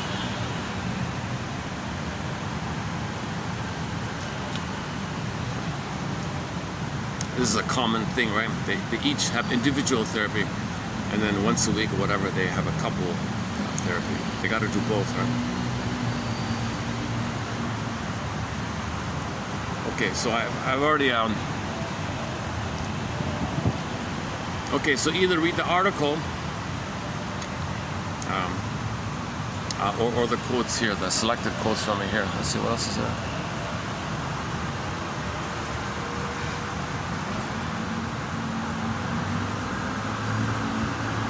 Yeah, a little motivation. Oh yeah, this part here, yeah. So they're not motivated. Narcissists do not want therapy. There's no motivation. If they're a king and a god, that's fine for them, right? And they're worried that the anxiety of therapy would rob them of their status of being a king and a god, which they think is essential to their survival. The therapists dealing with these depressives are going to be the target, right? So and the therapist is going to feel this is futile, just like the partner felt this is futile. I can't do anything here. So for a while, the therapist is going to feel helpless in this.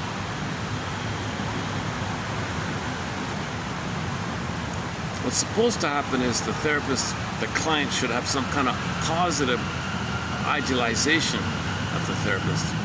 They got to start somewhere. That's the theory there, called positive transference. Without the leverage of the firm positive transference that individual treatment provides, the symbiotic pattern of the depressive's relationship is relatively impenetrable. Oh, yeah. So you can't argue with people who think their narcissism is a matter of life and death, right? Kind of thing.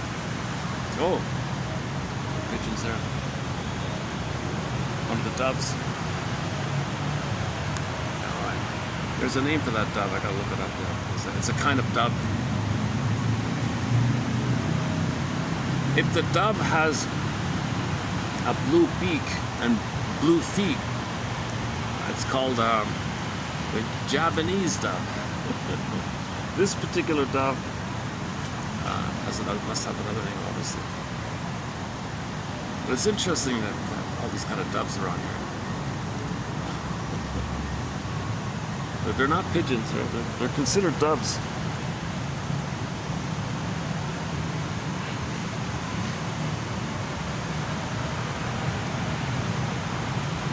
It's too bad about today. It's bound to happen. So sometimes I have good videos. Yesterday was pretty good. The first half of yesterday's video was pretty good. The second half I kind of fumbled a bit. But because of the topic, bing, bing, bing, 1,000 views. Oh my God. So there must be some kind of alert thing going on. What's he saying with this? What's being said here? I did mention the word sex in this video, so I wonder if there'll be another 1,000 views because of that little experiment. I'm out of curiosity.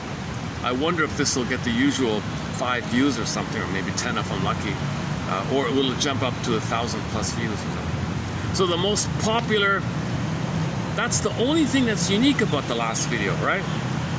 In terms of delivery and contents, my usual stuff.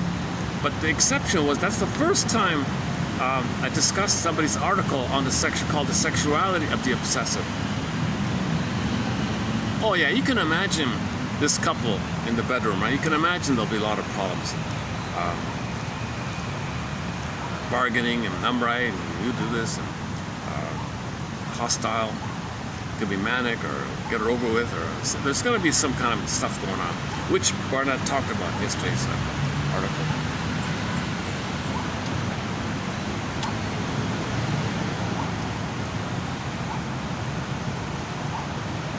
Oh, that's it. Oh, that's it. Yeah, it's a short article. Yeah, it's not a long article about the power play stuff, the therapy comments, and just the whole imagery of it all about the mummy. Oh, that's it. Oh, that's it. Oh my goodness. Oh, I didn't realize it's that short. Look at that. Hang on. 1, 2, 3, 4, 5, 6, 7. Oh, it's only 7 pages long. Oh, it's only 7 pages long. In the references, that Bonime one, Bonime, W, the psychodynamics of neurotic depression, 1966. Yeah, let's check out that article there.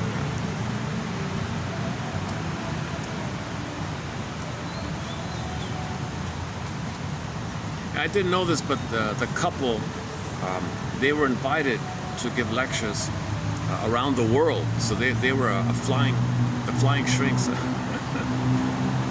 the 2 shrinks as a couple, they flew around to Mexico and Sweden and other places. Argentina, they mentioned Argentina, Mexico, Sweden, those 3 mainly, I guess.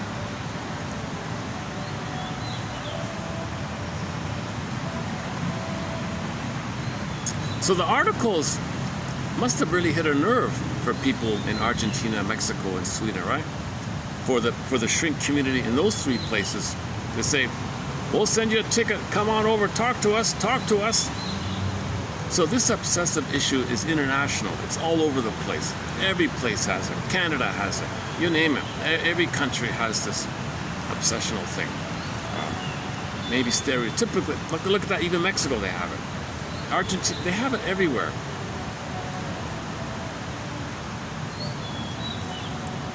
You might think something like Brazil or Italy or something. Maybe something like that is more considered more than hysteric.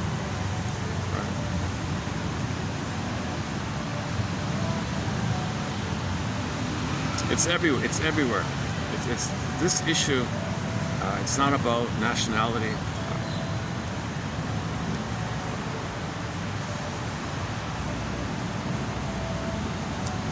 How does the baby deal with his emotions when mother's not around? Does he keep it popping up, or does he implode it in?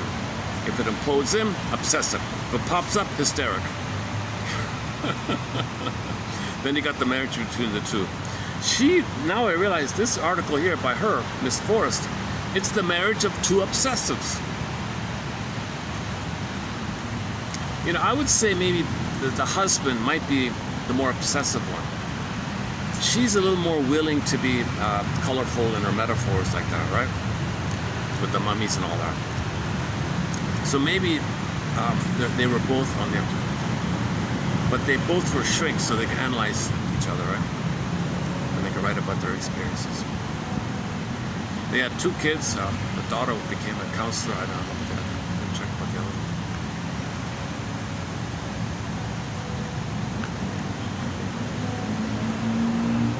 Oh yeah, so I found out that she has 5. She left behind, the wife left behind 5 articles. So this is our first one on it. It kind of parallels what we did with the husband. The first one was on the marriage. This one's on the marriage. So maybe potentially we'll have 4 more videos on the work of Miss Forrest. Miss Forrest.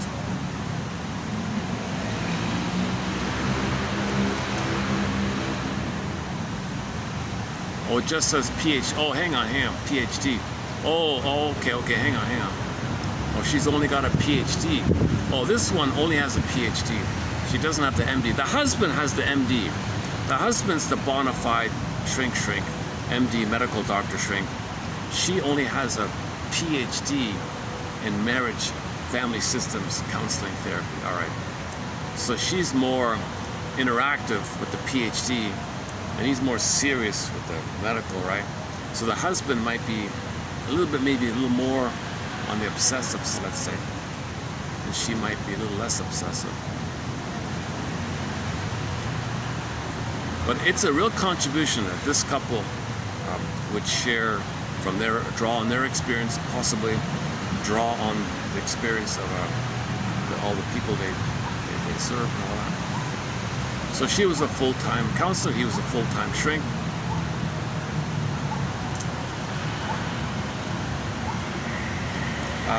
I'm not going to do it now, but I did have another.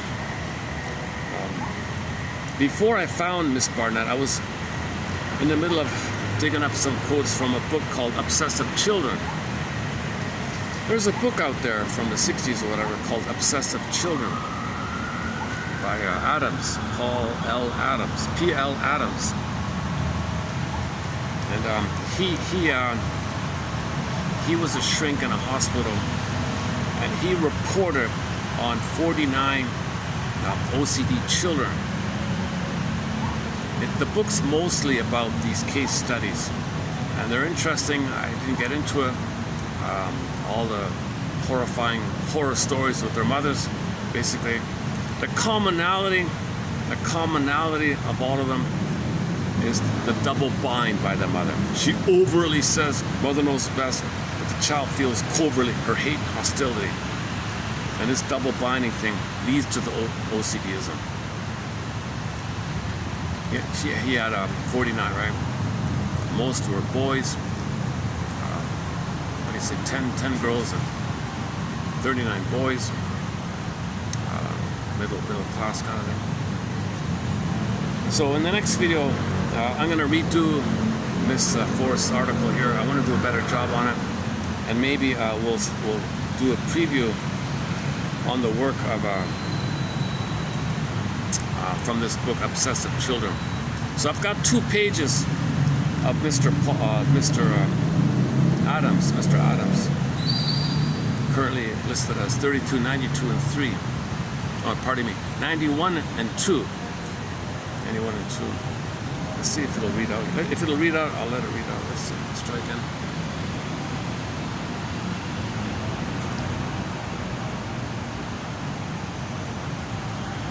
That's not it. Let me try an experiment. Let me reset the phone. Let me just reset the whole thing. Let's see if that works.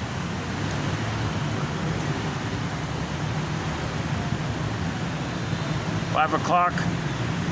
Restart. Okay, touch to restart. Let's see if that'll work. If the restarting works. If the restarting works, I'll read out the Adams ones. Because what he talks about with obsessive children has a lot in common with obsessive adults. You know, it's a little bit similar.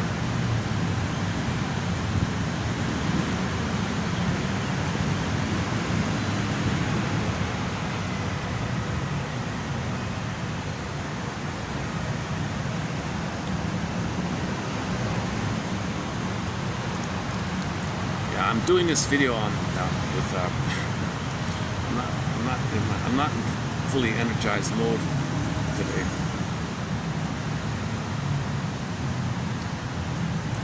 But you know, funny, it's because of the peacefulness of this place I could do this video. I wouldn't want to try to do this in the park today, feeling the way I am today. So luckily, so far I've done like 5 or 6 videos here. And by and large, everything's okay.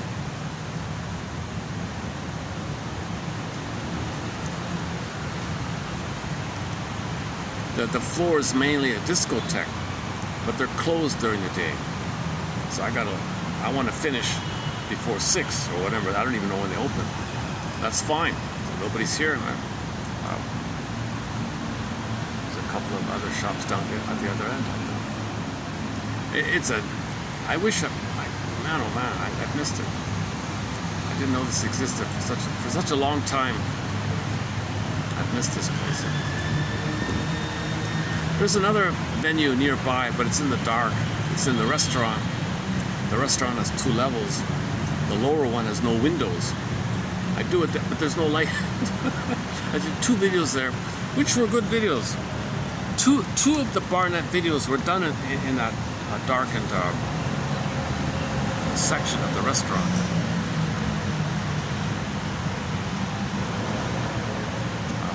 That away, somewhere that away. Or that away. Is this charged up yet? Let's see.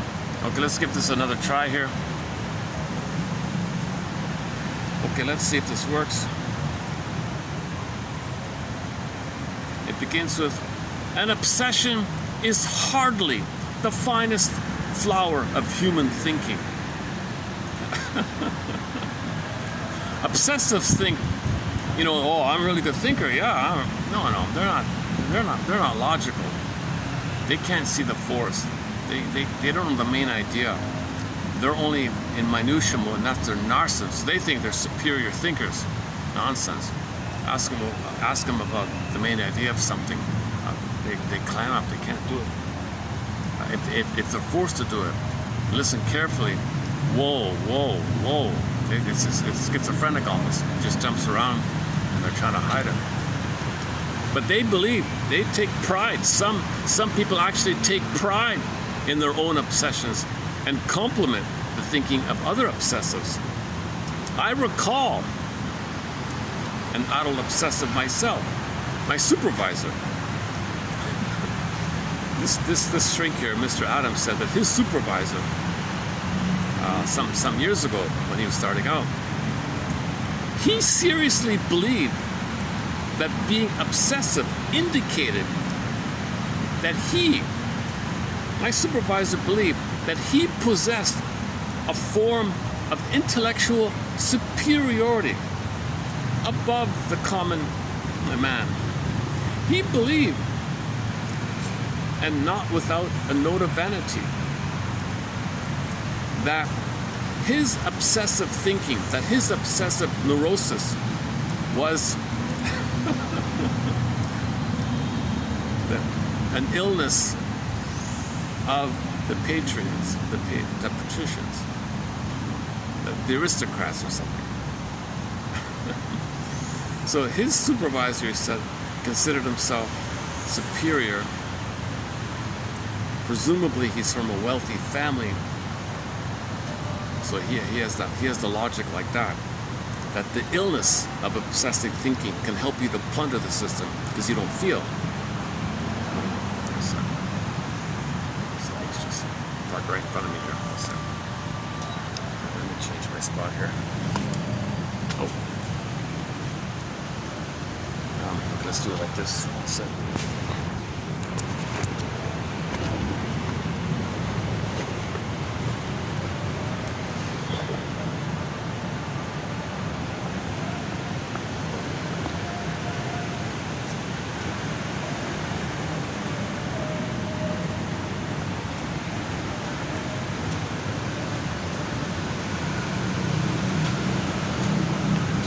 Try it right here. All right. Okay. Let's try it here for a bit.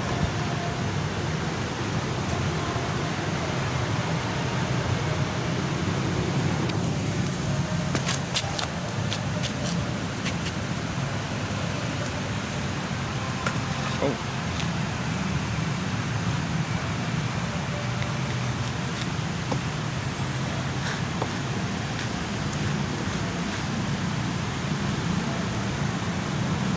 Yeah, maybe someone just wanted to. This material is for people at midlife. It's for people over 40. So I'm hesitant when younger people listening like that. Yeah. So this shrink was saying that the psychopathic thinking.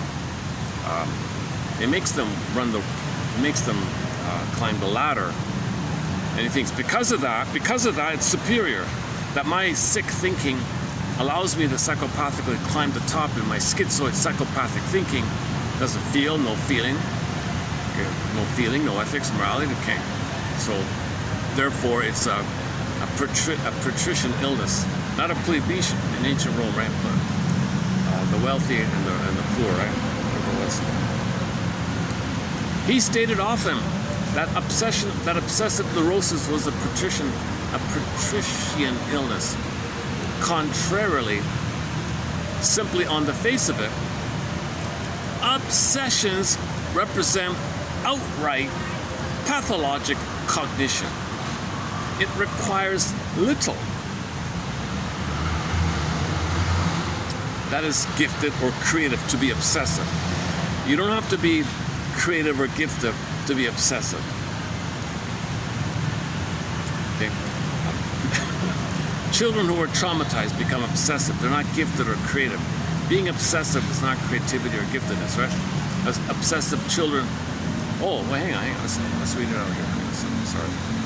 Let's just read this. Let's see if this reads out.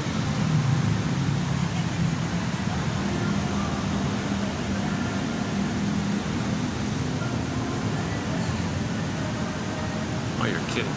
Even with the reboot, it doesn't read out.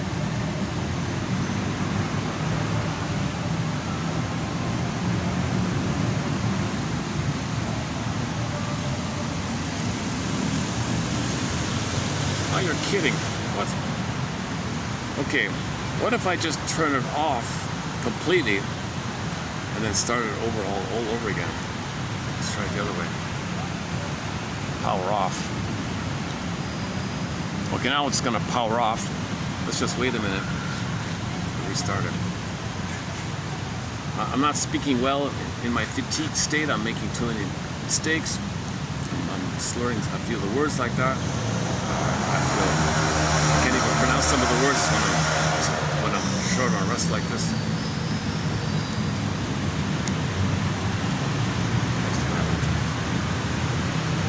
Oh, 30%. this back in.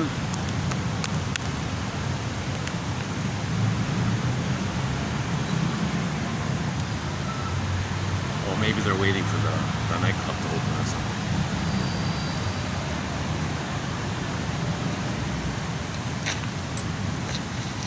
The moment you hear the loud thumping techno noises, it's open, right?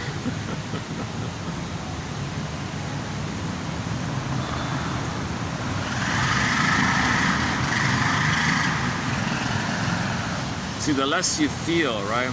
The less you feel. At some point, the extreme of the most extreme of the most extreme is called a schizoid psychopath. And they climb the top and use others because they're cold and calculating. And their sense of, their MO is greed and envy. They want to plot and connive and scheme to see goodness damage. They have to look for goodness because the baby's got to look for mother. But they cannot accept goodness because of the pain. So wreck the goodness called envy. So it's called envy. So they look to damage. If something's damaged, they feel their homeostasis. They feel how they cope with mother's double bind. This is not being superior like that, just because you climb the top of the ladder of the plunder system. Destroying the planet is not reasonable. It's not coherent. It's not logical. It's not logical to destroy our home because mother was in pain herself. But this guy here, this Adams guy, said his shrink told him that.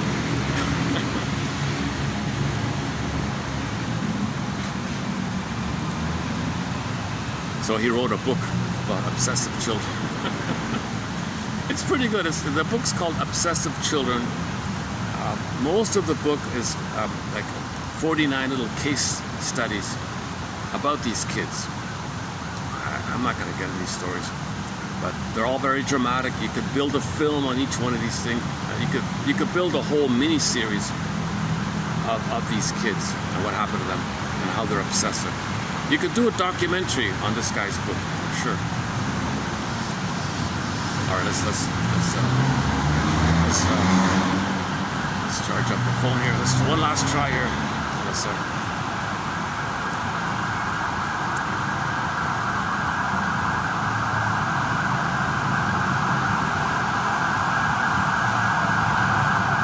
it's kind of slow on the startup. Takes like 2 or 3 minutes to reboot or something.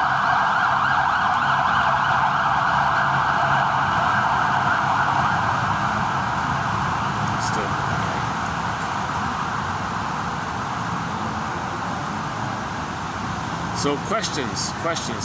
Let's create some questions here. Let's see. Think about your parents.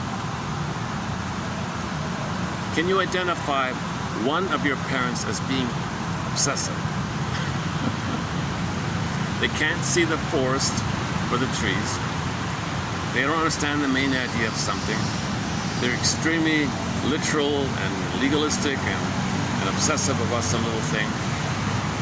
They're extremely narcissistically, neurotically proud about their obsessive thinking, and they think they're superior and always right. Oh my goodness, I forgot about that. Hang on a second. Yes.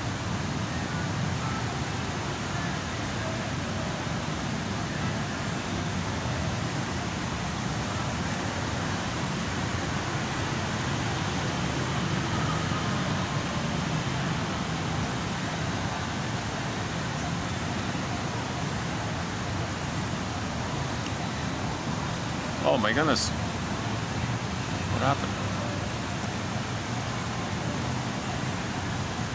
Oh, maybe my phone died or something. Oh, my phone battery. Oh, here we go. Let's try again. 3291 by Adams. Let's see.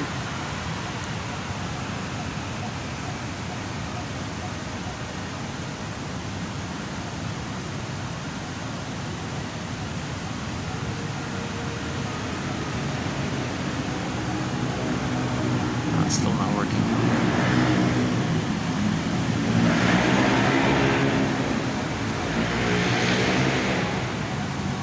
sometimes when you change the voice pack, then it works.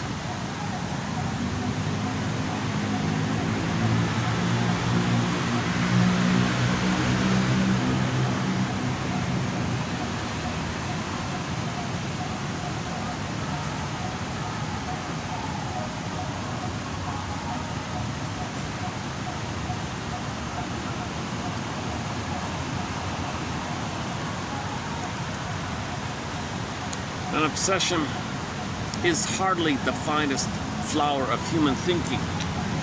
Some people actually take pride in their own obsessions and compliment the thinking of other obsessives. I recall an adult obsessive, a psychiatrist, who was a teacher and supervisor of mine some years ago. That gentleman, he doesn't like it, that gentleman seriously believed. Yeah, Adams is a little colorful in his writing. He's a little metaphorical sometimes. He's a little. There are a few little cynical comments, witty, cynical little jabs. He has a few little sarcastic jabs in his writing. A little bit, not too much. That gentleman believed being obsessive indicated that he possessed a form of moral and intellectual superiority above the common run of humanity. He stated often that obsessive neurosis was a patrician illness,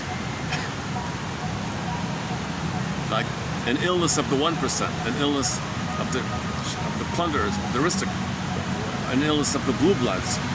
They used to call it the blue bloods in Rome, right? An illness of the blue. Contrarily. Oh no, he says. Adam says, hold the phone here.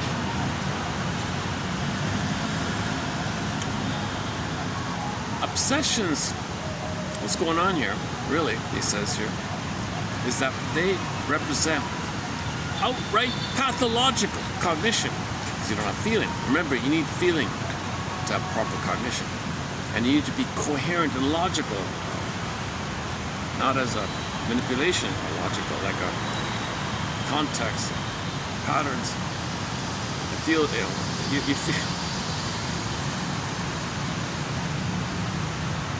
You don't feel this tension that you're being fooled somehow, right? It requires little. There's nothing gifted or creative about being obsessive. Obsessive children are both different and defective in their cognitive patterns, regardless of their overblown reputation among some intellectuals. Yeah, okay. This morning I saw a blurb about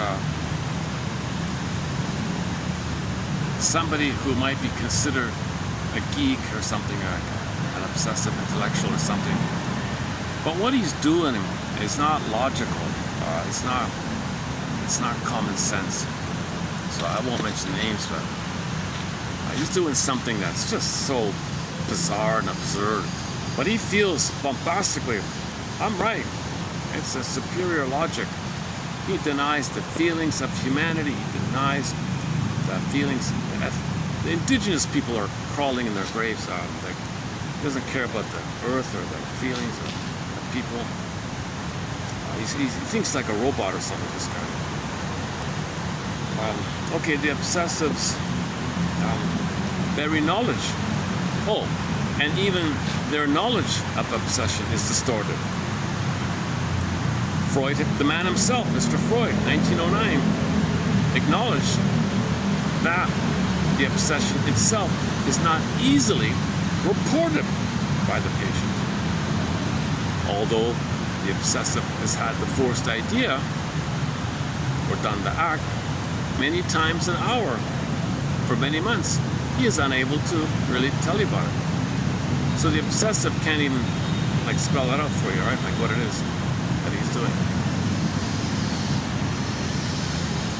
So he doesn't he's foggy and cloudy about what obsession means. What does it mean?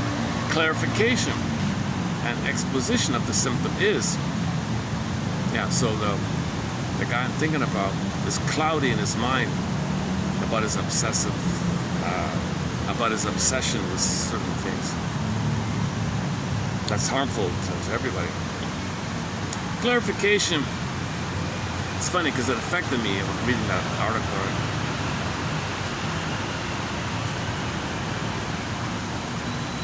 This, I won't mention his name, but he's part of destroying the planet for a quick buck. He's one of the blue bloods. I can't use that phrase. He's somebody who's climbed the ladder and is destroying the planet for a quick buck. Really, it's envy. It's envy of goodness. Can't see goodness. Remember the earlier quote by Miss Forrest? They cannot see goodness. They cannot accept help. They cannot accept love or goodness. They cannot accept. They got a record. Envy.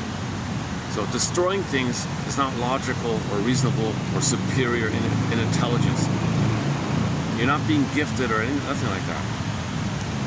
Obsessiveness. Even Freud said that if you're that obsessive shrinks can't even talk about what is obsessiveness. So it's all very cloudy like that. We strive to make obsessives more productive thinkers. Okay, so play that film we played earlier, 1967 film.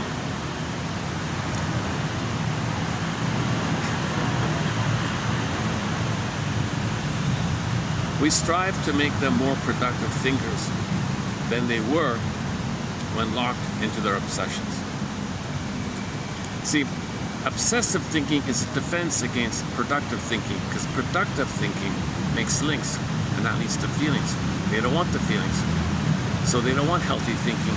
So just focus on minutia and obscure, foggy, vague, ridiculous, but I'm proud, it's superior, but it's vague. You don't know it's vague.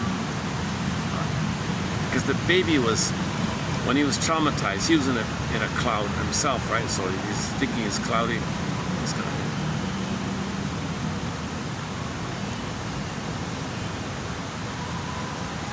okay, so non-obsessive children, they learn and grow, and they might be creative and use out-of-the-box thinking sometimes. There is, however, something radically amiss in the thinking of an obsessive child. His thought processes reveal an irrational, absurd logic, and it's a private logic. It's a secret private logic, like that, in his mind. His thoughts do not arise naturally in the daily process of adapting and growing, of living a pragmatic and functional existence. His thoughts are strange to him. His own thoughts are cloudy or foggy to him, although he thinks they're superior. So where these ideas come from? Oh, it just came to me out of the blue. He'll say, out of the blue, out of the fog. Not like a spontaneous learning or something. Not like a synthesis of putting ideas together, nothing like that. The obsessive child becomes deeply bound to his elaborate obsessive symptoms, as if the obsessions are real things which he can love and cling to. This falling in love with obsessions serve as oral transitional objects. A statement such as, quote, so the shrink says to the kid, "You hang on to your ideas like a scared infant hangs on to their mother," may prove highly significant in focusing on the structure of the Klein's defensive framework.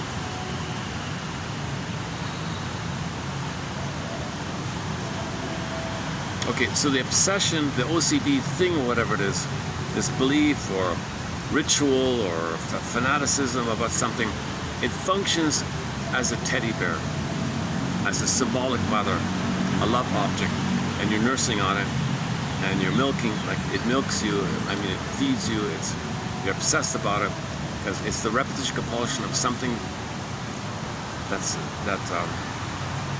it's in relation to mother hurting you, and it's your defense against mother hurting you, and this obsessive ruminating around you can't feel.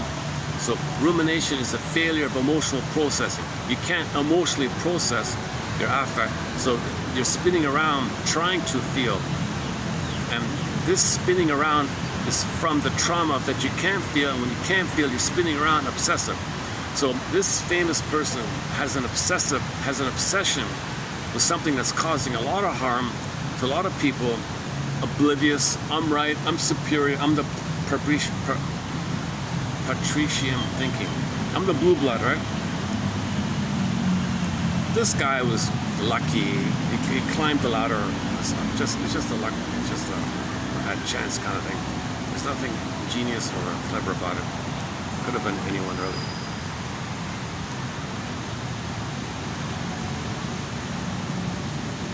And then the news report was propaganda protecting that person. It was cloaking it, camouflaging it. I checked the AI. No, this is a conspiracy. They would say, like, there's no proof of that.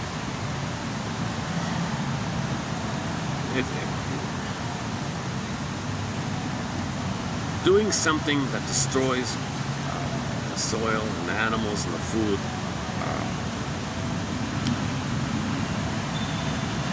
For the reason he claims. Okay. But, so like he said, it's a question, like the guy said, is you form your own opinion.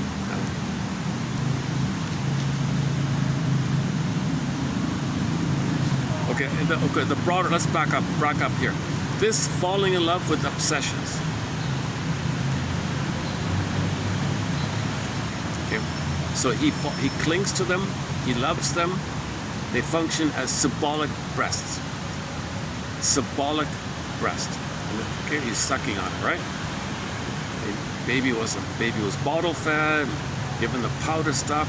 Oh, think about the force feeding. Think about the mother who does the obsession with the force feeding. No, must follow the schedule.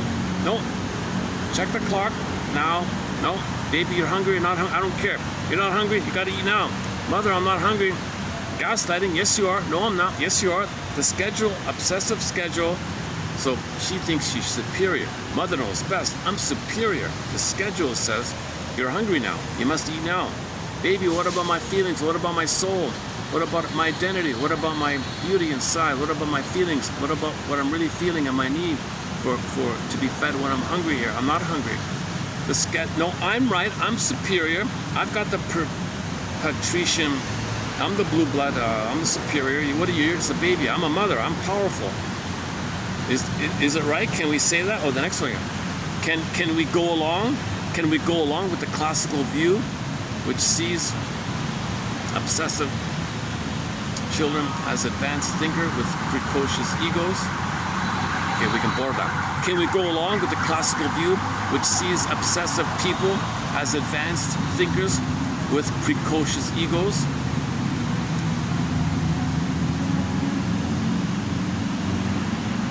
Maladaptive and dysfunctional. His thoughts take over. So the mother's saying, mother knows best. That takes over. I'm right, mother knows best. That's a thought. It's a breast for her. She's feeding on it. She needs it. Mother knows best. I'm right, I'm superior. It's the thought that she's superior. Mother's rights, mother knows best. Okay, that's an oral symbolic nipple breast feeding mother, right? She depends on it. She's invested in it. She's bonded to it. She's symbiotic with it. She needs it. She needs to think she's superior. She needs to think that that she has patrician. How do you pronounce that? Patrician thinking.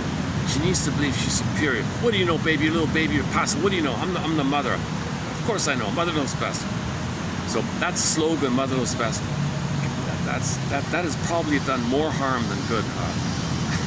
I'm guessing overall. Baby knows best. Baby knows that. Baby knows best if he's hungry or not hungry. No, mother knows best. I'm following the schedule. I've mastered I've mastered the trivia of the details of the time, the clock, tick, tick, tick, the clock. You see, now, you gotta feed now, you're hungry, you gotta feed now, but I'm not hungry. I know best. No, you don't. My superior OCDism on following the schedule. I follow the book. The book is written by an OCD character. He's OCD, I'm OCD. Okay, I followed his book exactly to the T. OCD. He's right, he's superior. I'm right, I'm superior. Mother knows best. I'm following a superior book like that. They enter that obnoxious book about W.B. Watson. Oh man, that book has caused so much harm on the world. That behavioralism. He's the guy that created the force feeding, the behavioralism. So that's going to lead to OCDism in the child. If the mother's OCD, obviously, the child will implode his affect. Okay, that leads to OCD.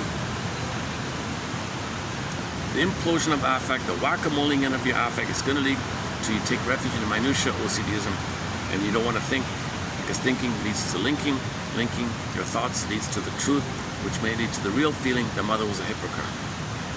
Mother's a hypocrite when she says she knows best, and she's following the schedule, and has no idea what the feelings needs. It's a hypocrite.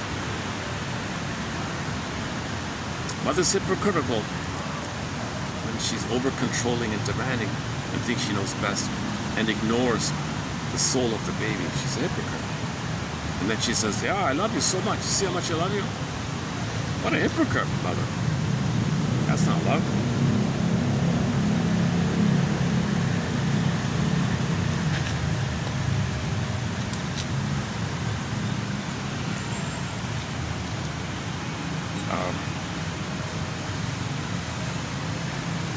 The OCD's, his thinking is largely in the service of neurosis, deception, obscurantism, and fake reassurances.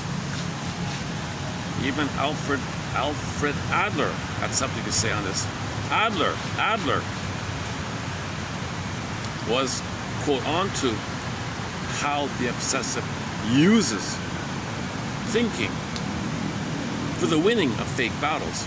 Quote by Adler here. This is a rare quote we have from Adler. This might be like the second quote of his. So maybe in the future we'll get more Adler quotes here. But he's quoting Adler here. So according to Adler in 1956, quote, the compulsion neurotic retires, so to speak, to a secondary field of action where he expends all his energies instead of devoting them to solving his primary problem. Like a veritable Don Quixote, he fights windmills, concerning himself with matters which have no proper place in our social world and only serve to dally away time. Page 305 to 6. Unquote. Adler insisted that obsessive-compulsive symptoms have their genesis in social interpersonal relations. However much the obsessional might want to negate or deny interpersonal context. Oh yeah, obsessives will never say that they are that way because of the relationship with the mother. They won't do it, right? They over-idol. They will put the mother on a pedestal and worship her. Mother complex.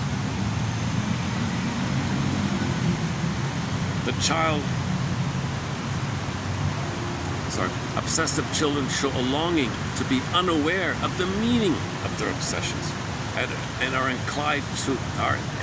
inclined to refuse or resist consideration of when and with whom and in what meaningful context the obsession made its appearance. So they don't want to know. They don't want to know themselves what's going on. The obsessive child has had long training in paying more attention to grammar than to meaning. Context, meaning, significance, or the forest he cannot see for the trees. He is a bit like the researcher who devises an elegant design for studying an inconsequential issue. So let's pick something that's not important. What's not important? Let's pick something that's really unimportant.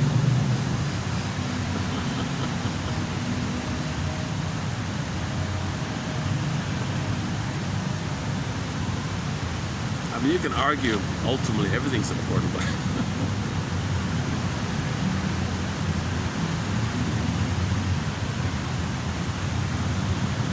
okay, is it important to know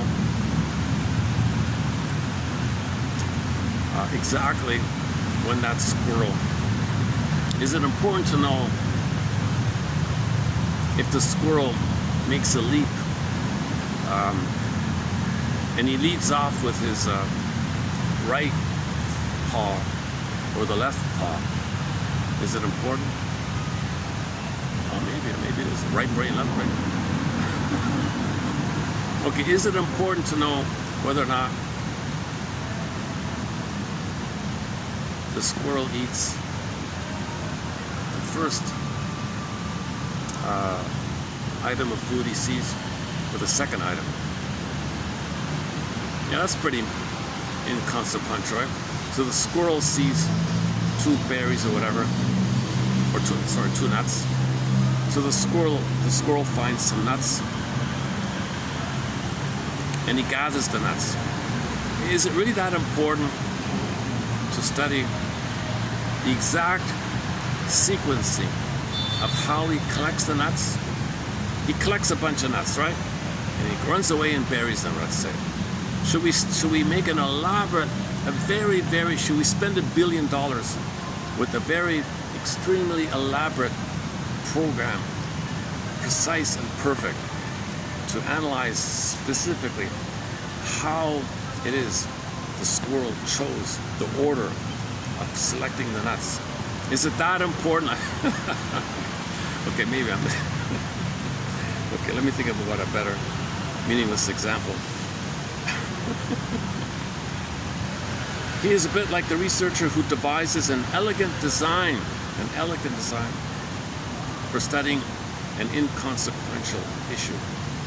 The virtue of cognition for the obsessive child lies in the formal and manifest characteristics of a thought, not in its significance, its relevance, its relation to living in meaning. Doesn't care about that. He wants to be told that he's a good boy. They got an A on this thing. Doesn't care if it means anything or not. Just give me an A, he says. An obsessive children value only the superficial and formal. They are, quote, precocious in the superficial and discreet, but they have a strong aversion to reading between the lines. Yeah, obsessives have a problem with reading between the lines, what's really being said here, and truly reaching out to living and empathic communication with others. Emphatic.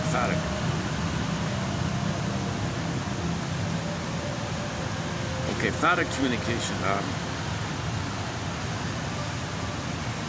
That's like the how's nice weather we're having, right?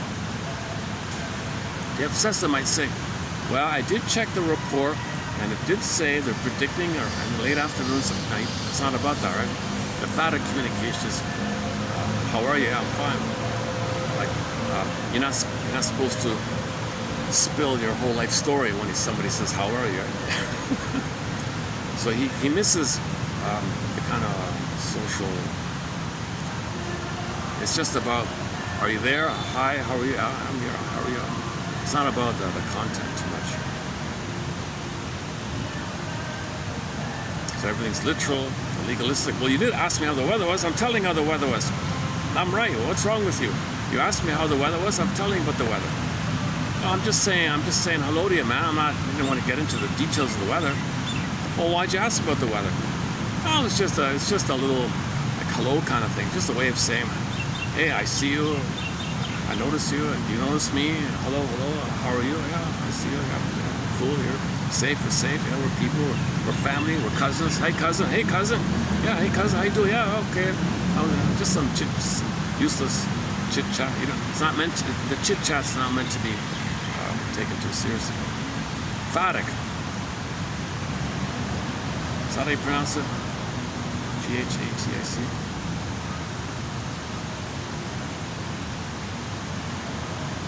Okay, and he quotes Barnett too. This guy quotes Barnett. Joseph Barnett, 1966, restated Sullivan's view of one possible genesis of this obsessive attitude toward language, namely that what has nearly always been said outwardly to the obsessive child is correct. So when the mother says, "Mother knows best," oh, it's correct. The meaning, the truth, no, can't know it, right? So that's a pattern of life. The outward and formal message is one which gives security and comfort to the child. Unfortunately, however, the message is not true. The parents say, quote, "Mother and father love you so much," unquote. And the child receives some consolation for his hideous discernment that one or both of his parents hate him, and one of them wishes he weren't even around. Whoa. If he plays along and clings with obsessive tenacity to what was stated. No, my mother said they love me. She loved me. My mother said she loved me. And that's to deny the implicit feeling that one of them didn't want him. No, mother, they love me. You're obsessive to not feel that mother didn't want you. If he plays along and clings with obsessive tenacity to what is stated without heeding any of the undercurrents of parental hatred, he can stay fairly, quote, safe from his fear of being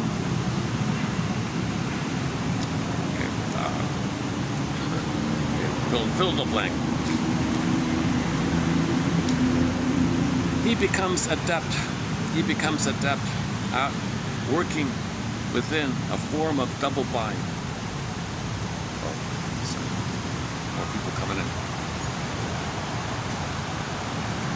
He becomes adept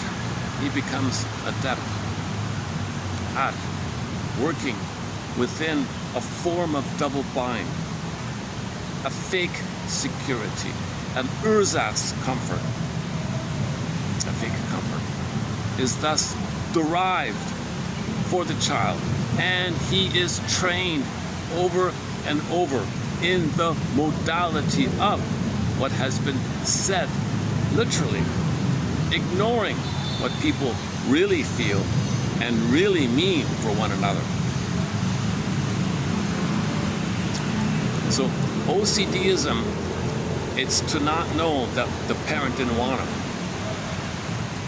So let's have some compassion and empathy and understanding of somebody who's obsessive. Probably the mother, one of the parents didn't want him. Either the father or the mother, we don't know. Okay, that's part one. Let's continue with part two here. He learns to pretend there is no iceberg under the water, and that all that matters is what is above the waterline. The superficial and bloodless thought is only protection from parental wrath. That the thought is irrelevant only intensifies its usage. So the mother saying, "I love you, mother knows best, we love you," it's useless. He's more manic, he's more obsessive. Like, the more of a lie that was, the more he's got to believe and cling and believe. So he displaces onto some belief, and that transfers it onto something that's related to the plunder system. It makes money, and the excuse So he'll be rewarded for plundering the planet. So he'll get money to believe in this obsessive thing, and that's displacement. So somebody who has an obsessive thing to destroy the planet, that's his defense to not feel the pain around what anybody would naturally feel if the baby were to feel the impact the mother didn't want him. No baby could feel the impact that the mother didn't want him, that the mother wanted a girl, not a boy, or a girl, or the other way around. Or the father, sometimes the father said, on some occasions, the father, let's see, how to go again? The mother smothers the kid. I got the kid, that's all I need. This kid will be my mother. I got what I want, I got mother. My kid will be mother. So the mother engulfs and smothers the kid. And the father feels excluded from all this. In the pain he feels of the mother saying, okay, you can go away now, I don't need you anymore. Just send me the check or whatever. I don't need you, I got what I want. So she manipulates it that way. Now the father, let's see, says, fine, sacrifice. You can have him, leave me free. Maybe the kid picks up that the mother didn't want him.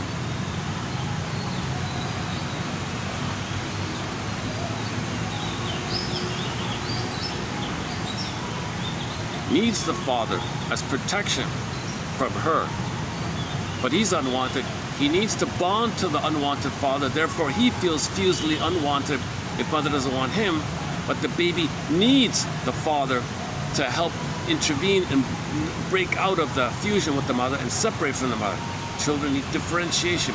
Father can help put a wedge. Let him play the guitar. Yesterday the song, Mama, let him play the guitar. The kid wanted to play the guitar. The mother was jealous and envious. No, back off, mother. Let him play the guitar. Mama, let him play. Let him play the guitar. All right. So father's not around like that, right? See, I'm just thinking about it. So in that case, if the mother didn't want the fellow because she wanted the kid, but the kid needs the connection as a hope out of the thing with the mother, but the man from the mother's mind was unwanted. In order to have a father, they got to feel unwanted. In order to have a father, in order to feel hope out of the mother, they got to feel unwanted. Feeling unwanted is the hope to break free from the mother and be loved by another proper mother. So they're cursed with this constant feeling of being unwanted.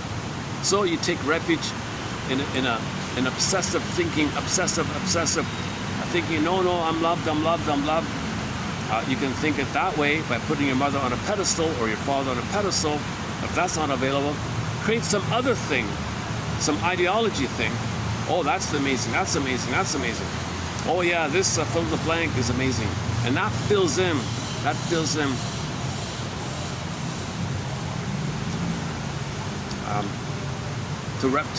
as a quote-unquote safer stand-in for what's really going on with the parents. Right? So they're really demanding on the idea. And this billionaire guy, whatever, saying he's ridiculous, unbelievably. The question is why people go along with it, because when they're confused and in pain, they say yes, all right? And the person would love that. It makes him important. So that's the capitalization, that when people feel overwhelmed and confused, it triggers how the baby is in what's called a trance logic.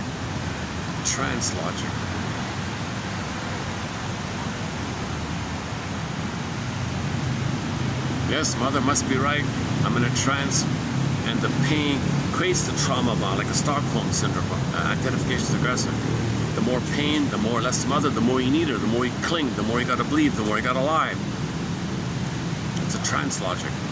So later on in the propaganda world, they bombard you with something like a scary thing. Then click, trigger, click. Oh yes, mommy, Transient. Oh yes, billionaire doing this terrible thing. And the billionaire doing the terrible thing, that's his mommy to have the hope that one day, this terrible idea that he's doing, maybe one day, mother in the past will love him. Or homo traumicus. Maybe we can add to our list, homo obsessionalicus. Homo obsessional neuroticus. I'm really speaking here in a tired state here. I'm barely speaking here. In a second. Let's finish here. This what I'm doing here is sort of like a practice for me. So when I do this again, I'll know it more. I just found it this morning. All this. I was in a manic because I woke up so early.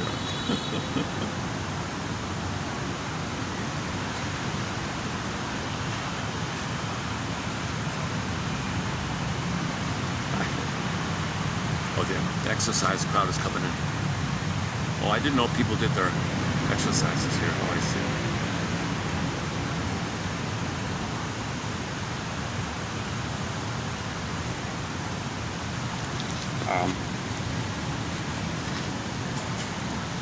The child comes to belittle himself because he sees he is not loved, and from low self-esteem he can only leap compulsively to some form of grandiosity.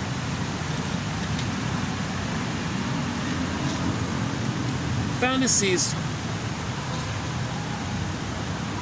enrich the thinking, the speaking of people who are fairly open and direct in relatedness to the people around them, but for the obsessive child, omnipotence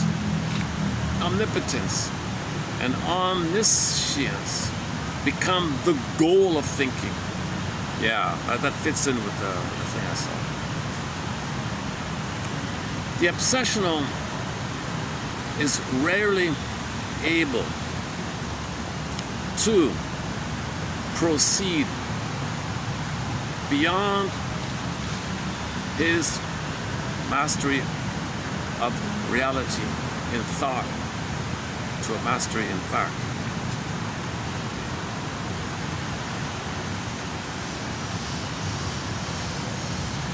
The grandiose thought in and of itself is the obsessional child's dead-end street, leading nowhere from a cognitive standpoint. Okay, spinning around manically, it's not going to lead anywhere. You're not going to get mother's love in the past, obsessing over a fill in the blank, whatever it is. The obsessive, here's the time thing. Yeah, here's the time, this is the time factor here, another one. The obsessive child's urge to think ahistorically. They don't have context or history or linear time. They blot it all out. It's all fogged. He wants, it appears, to conceptualize his life out of context. He wills to forget the past. Even the recent past is often beyond his recall. He cannot remember with certainty, he stipulates, whether it was his father or mother who said something that sent him into orbit. It could have been someone else. What comes through in all this is the conclusion that the child must feel trapped by contexts. He who indulges in so much nitpicking about concrete facts when others are talking to him. He has to undertake superficial expansion of ideas, also known as intellectualization. He has to undertake a superficial expansion of ideas. It makes him feel safer to refuse to discuss a full case. Okay, so come to think of it, his book was filled with case histories. I don't read the case histories too much. Yeah, it makes me think, why don't I read more of the case histories? His preference is for inattention to what is happening to him. It aids his self-deception. His living only admits stereotypes and sterile generalizations. Okay, so the person is prejudiced. Context, where that come from? Why? Reality, fact check, fact check. Forget it, he's not interested. Contending with the child's inattention to context is not an easy task. Quote, he said to the one kid, well, they were all 10 years old, by the way. 49 10-year-olds, all with obsessive issues. Well, this thing you're talking about or obsessing about, let's leave it if you can't place it, like what it's about, like the place, the time, or when it is, no context. If you don't know, if you can't really at this time talk about the place and who said it and when and who, you're just saying all this, hold the phone here. We can learn so much more from something or a dream that you're going to talk about that occurred on a specific day that you can tell me about. So, when you can, tell me a dream that happened on a particular definite night. Then I can show you how important a part of your life your dreaming can be. I hope that such directions are not too intrusive or authoritarian.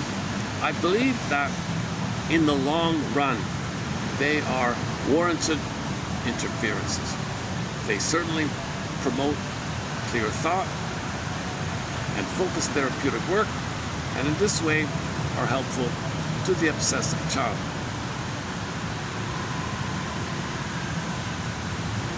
Okay, so if the kid can say, last night I had a dream, here's the dream. Last night. Okay. Now commonly,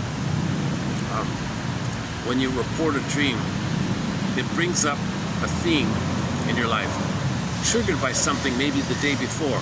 Like maybe that day, some event took place, and it came up in the dream. So when you report the dream, you can then say, well, yesterday, what happened?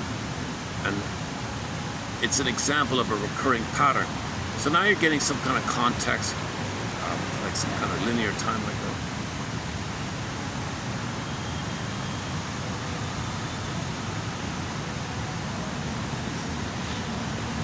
Okay, let's work on that. Let's follow up on that one. If the mother talks a good line of loving care, but in her heart of hearts, if the mother talks a good line of loving care, but in her heart of hearts wishes the child were not there. Whoa.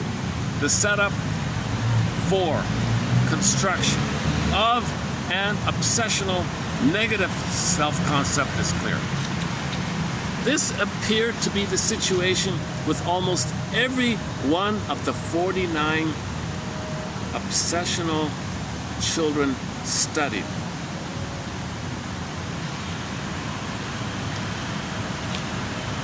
Whenever parents impose their wills, demanding obedience to their valued overt behavior, to what I say, right?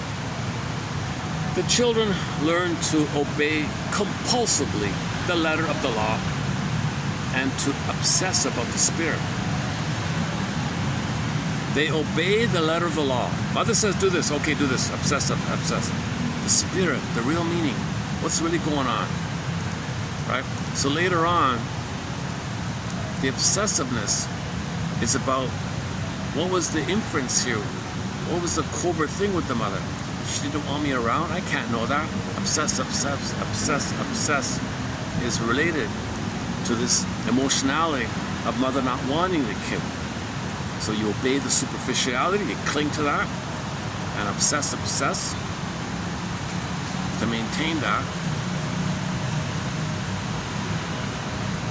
And that's connected in with not wanting to know the truth about they didn't want the kid. See, obsessed. So there's a link between obsessive thinking and mother not wanting the kid, put it that way. And obsessive thinking is a defense against the memory and feeling and knowledge and truth of mother didn't want the kid. So in the healing journey, you got to pick up the phone. Tell me the truth. Did you want kids? Was that an accident? Or did you welcome me? Like, what the hell? Tell me. Into the twilight zone.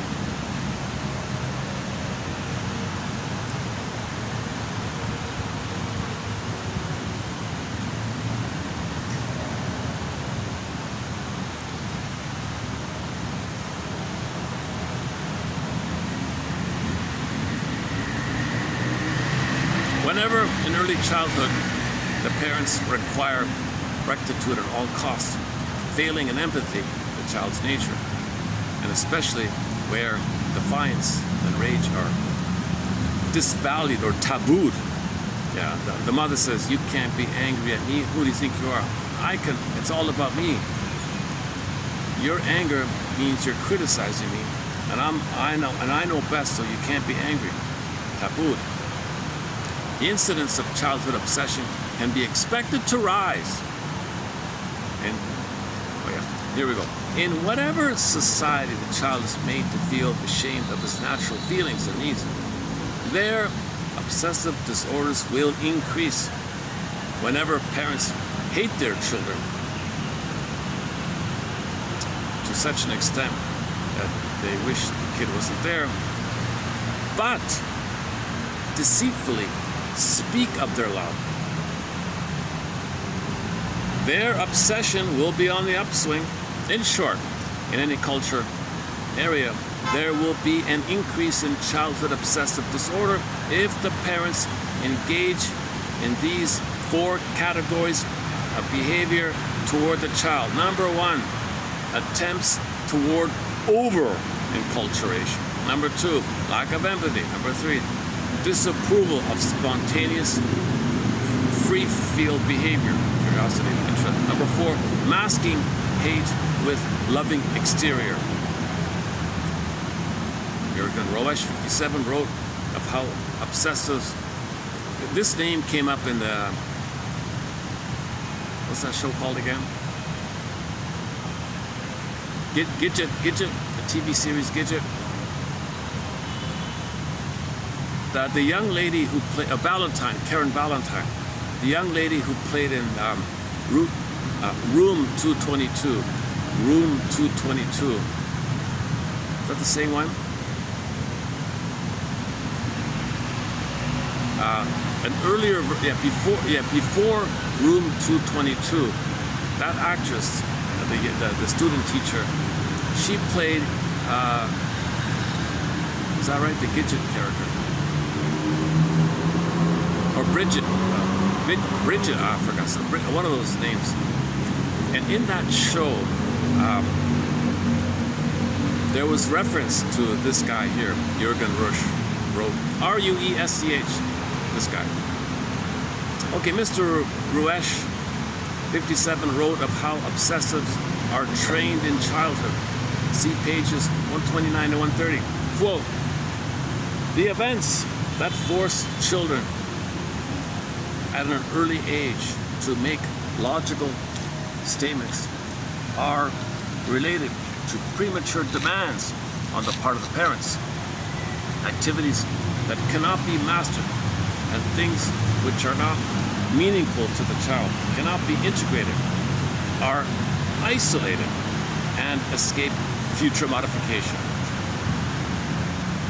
So your development in a certain area is isolated, boxed in, compartmentalized, put in a cave, frozen in an ice block somewhere.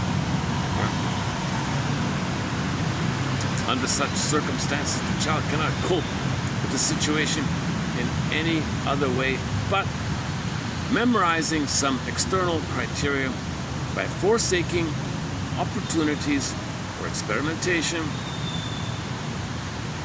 by avoiding failure at all costs, and by doing things just so and in no other way. So these are the obsessive, controlling parents where the kids must get an A and all that. The parents did not underline the pleasure, the interest. They didn't allow the child's interest of the activity or the pleasure of really getting into it, mastering it. Instead, they rewarded the effort made rather than the effort achieved.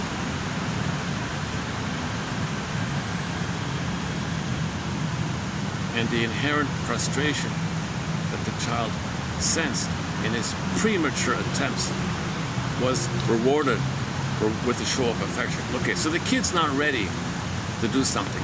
He tries, fails, he's rewarded, frozen. He'll be frozen there.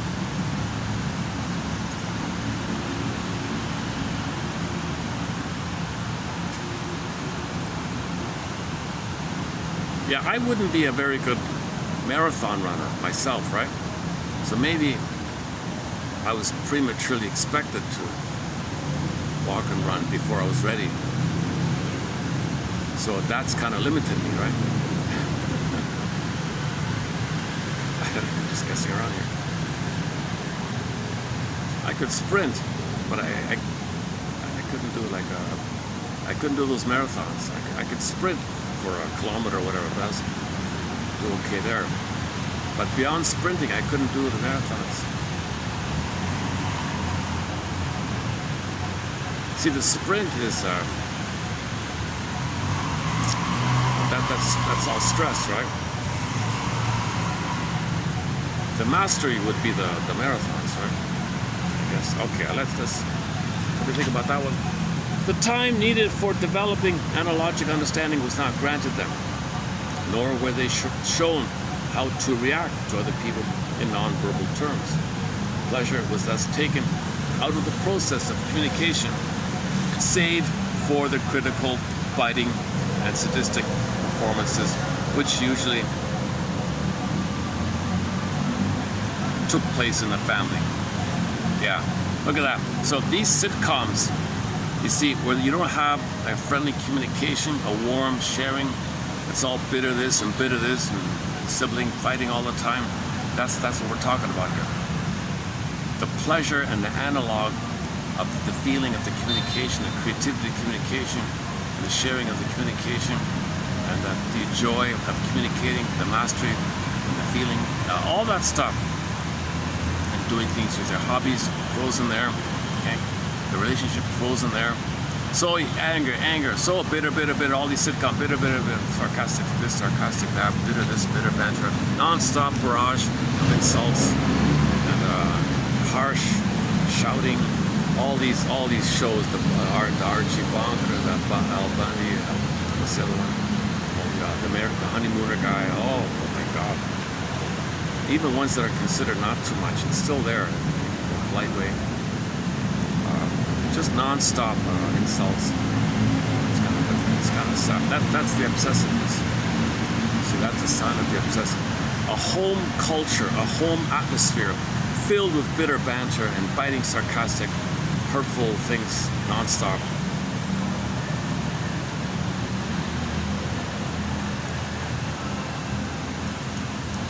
Okay, one last try. Let's see if the phone will read it out. I barely read it out today. I've really struggled trying to speak here today.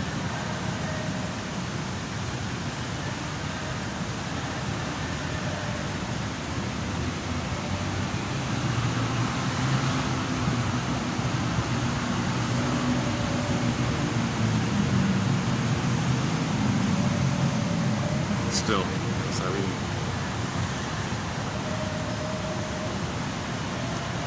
See, when I'm tired like this, the video gets longer with my ums and ahs, feeling lazy like that. This is I haven't done a 4-hour video in a long time. It's funny, when I was refreshed, I could do 7 hours and I'd still feel fresh and energized even after 7 hours. The mood affects these videos immensely. The mood, how much rest you get, the mood you're in, the caffeine kind of thing. Environment as well.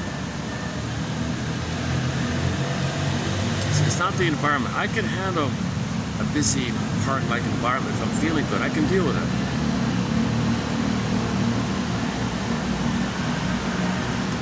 Okay. Getting off topic here. So in this video, let's start to wind down here. In conclusion, in this video, a preview run of 2 pages of quotes from the author Paul L. Adams from his interesting book called Obsessive Children was done here, and a preview of Miss Tess Forrest's article on obsessive marriages. Two obsessives getting married, where her husband did the hysteric and obsessive. The good stuff. These 3 pages are pretty good. To my surprise, it just suddenly I found them all this morning. So I was like manically, oh my God, I gotta skim it. You know, there's our dove.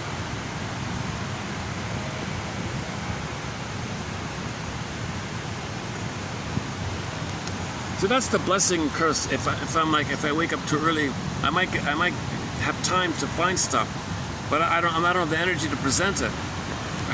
Or if I don't have stuff, I didn't have to find.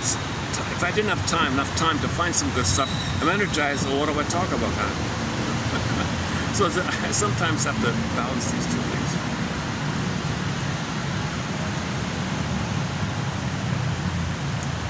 But my concluding thought is to get the quotes out somehow.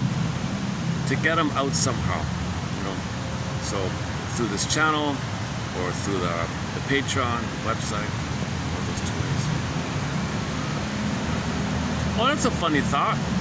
1,000 views, over 1,000 views from yesterday's video, but not one request for the collection. This encyclopedia of now over 20,000 quotes, like today's quotes. Today is a good, typical, interesting kind of quotes. Today's pretty typical. Something I find curious, a little educational, empathy, inspiring. So my current MO, my current slogan here is, may these quotes inspire curiosity and empathy, or understanding. Curiosity, yeah, understanding. May these quotes inspire curiosity and understanding. Yeah, let's go with that for now.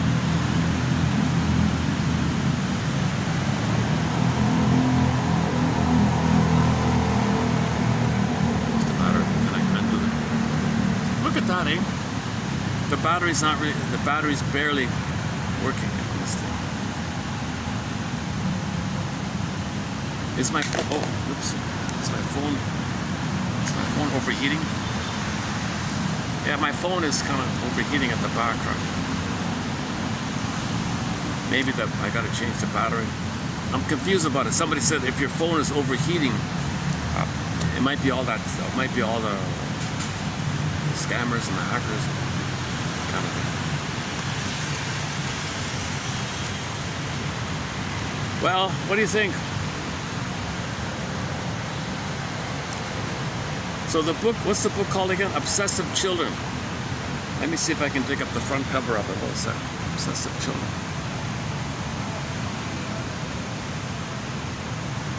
Do I have it here?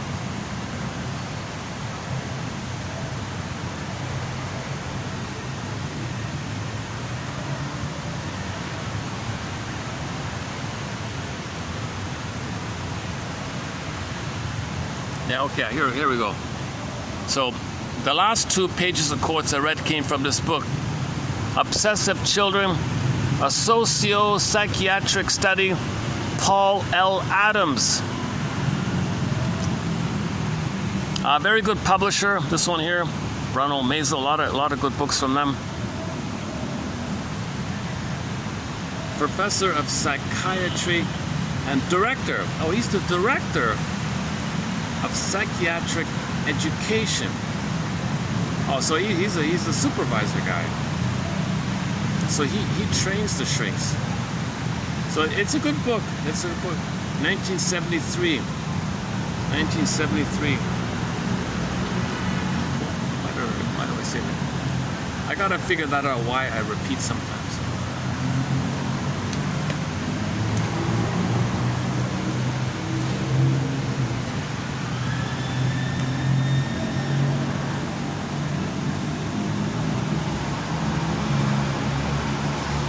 a very glowing review here. His buddy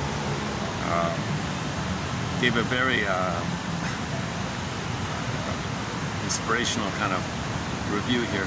So in this book, Childhood Without Spontaneity, Familial and Social Roots of Obsession, the clinical picture, okay, the children, that's the bulk of the book.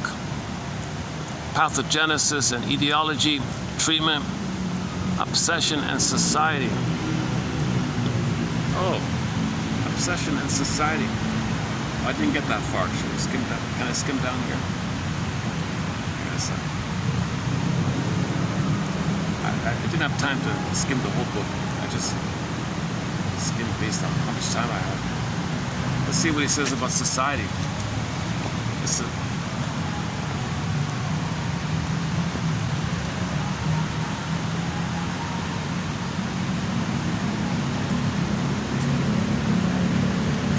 It's too slow. Okay, the uploading is too slow. Okay, maybe we'll have more quotes. Maybe we'll have more quotes from Mr. Adams in the future.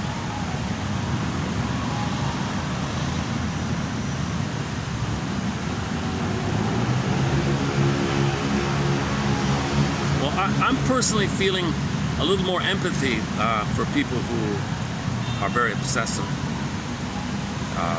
Very narcissistic and rigid, pedantic like that. You can think about people like that in your life, throughout your life like that. They're just holding on, right?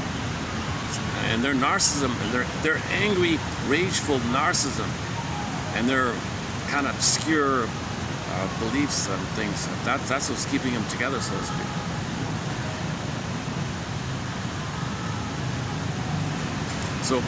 So my original understanding is OCDism is one of the many types of narcissism. Okay, we've got the waif narcissist, the turtle narcissist, the clinging vine narcissist,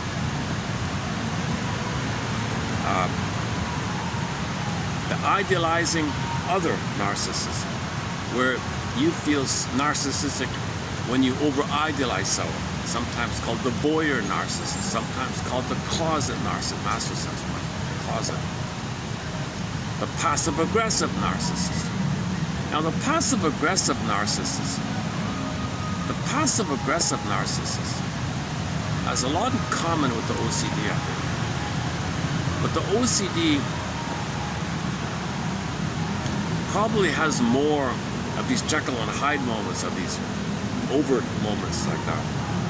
But the passive-aggressive narcissist is generally pretty stable in their passive-aggressiveness. That might be the difference, the differential diagnosis. What else? And of course the exhibitionistic over ones, right? And a branch of that is the Don Juans, the Don Quixotes, and the one that won't grow up, the Peter Pan, of course.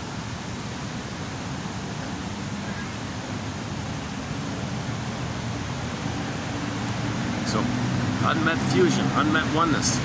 Narcissist sees his reflection, he's one there, okay, passes away, turns into a flower. In the reflection, he never saw mother. No one saw him. He was fixed. Waiting for mother to see him, fixed, all about him. All he sees is him. All he cares about him. Okay. His soul, and feminine, symbolized by Echo, turned to a statue in the forest. When Narcissus became the flower, his soul, symbolized and personified by Miss Echo, turned to a statue. A statue. Talk about the freezing of affect, the hardening of affect. Okay, it turned to a stone, and he became the flower.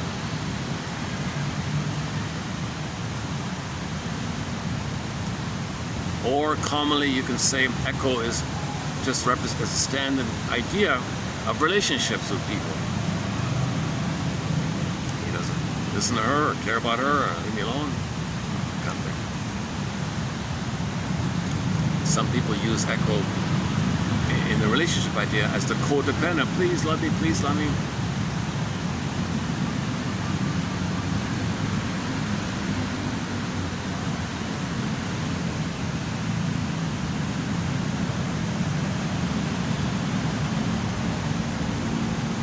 The truth is, I'm feeling really lazy here today. This is the laziest video I've done in a long time. Most of my videos have been kind of fresh and upbeat, well rested, just a little bit of coffee, not too much, and I'm okay. Today's a different mood. I'm in a different mood. I'm in a different mode. I'm kind of like battling fatigue, not wanting to face my mood. See, if I close the video, I gotta face my mood, right? So for a while, talking here a little bit puts my mood at bay for a little while, and maybe I'm delaying facing my mood because it'll come up again when I close the video. That's part of my lingering here. I'm clinging to my imaginary audience. Help me, help.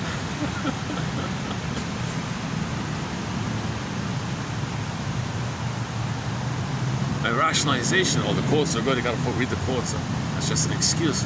The implicit thing is, the real thing that's been going on is, I want to not face my feeling of the mood.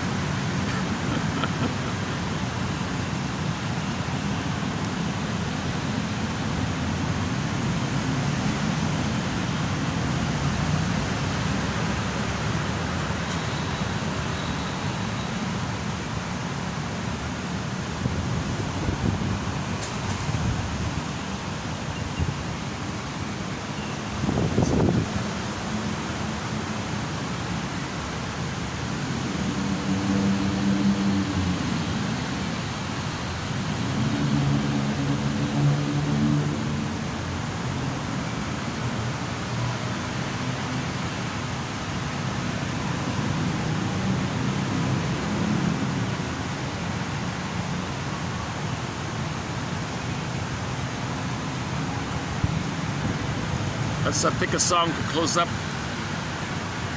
Let's pick a fun, upbeat song. Let's pick a fun song. Let's see.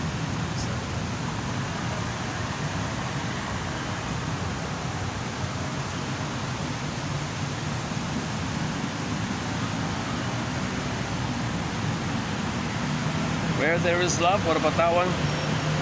Edie Sappy. The love you gave. It's not bad.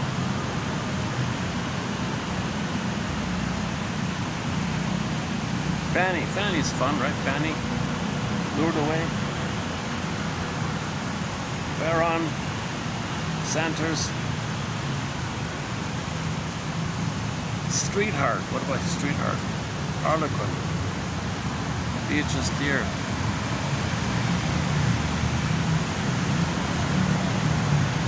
Oh my God, we haven't played this in ages here. A song called If You Won't Leave Me, I'll Find Somebody Who Will. A fun little song. It's only 45 seconds long. So the guy in the song was abandoned by his mother. He becomes her. He goes to life abandoning women. Oh no, hang on. It's the other way around. He was abandoned by the mother, emotionally abandoned. Repetition compulsion.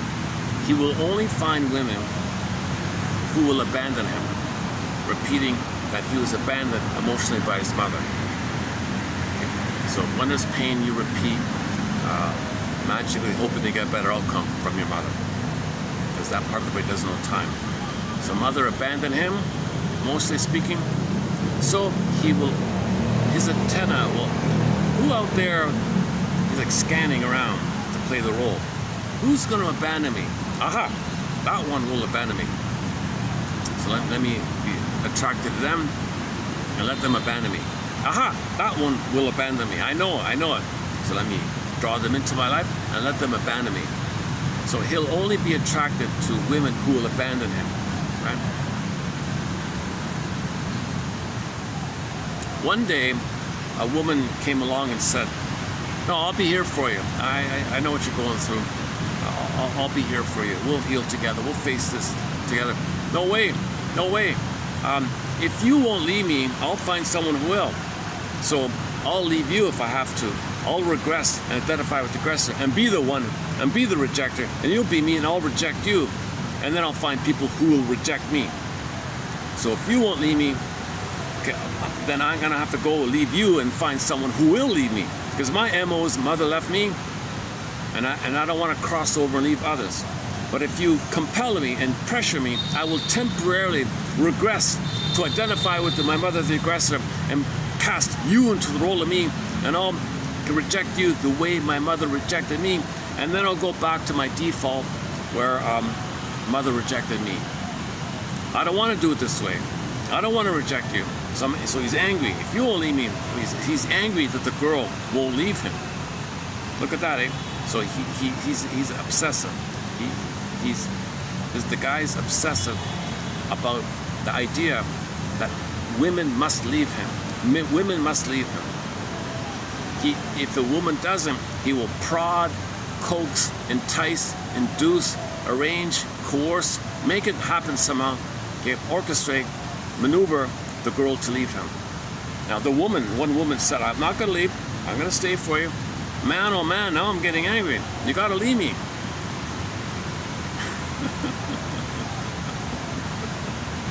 This song, by the way, was commissioned to be the theme song to a sequel they were going to make of Route 66, the classic TV show Route 66. It never really got made. The show does. The sequel never really got made. It's supposed to be with the son of one of the guys or something. But the song was made. Luckily, the singer saved it and put it on one of his albums. So luckily, the theme song. It's one of the greatest theme songs. In my humble opinion, this is one of the greatest TV show theme songs, although the show never got made. I'll play it a couple of times. When the song ends, I'll hit the stop button. Thanks very much. Once again, may these quotes inspire interest, empathy, and understanding.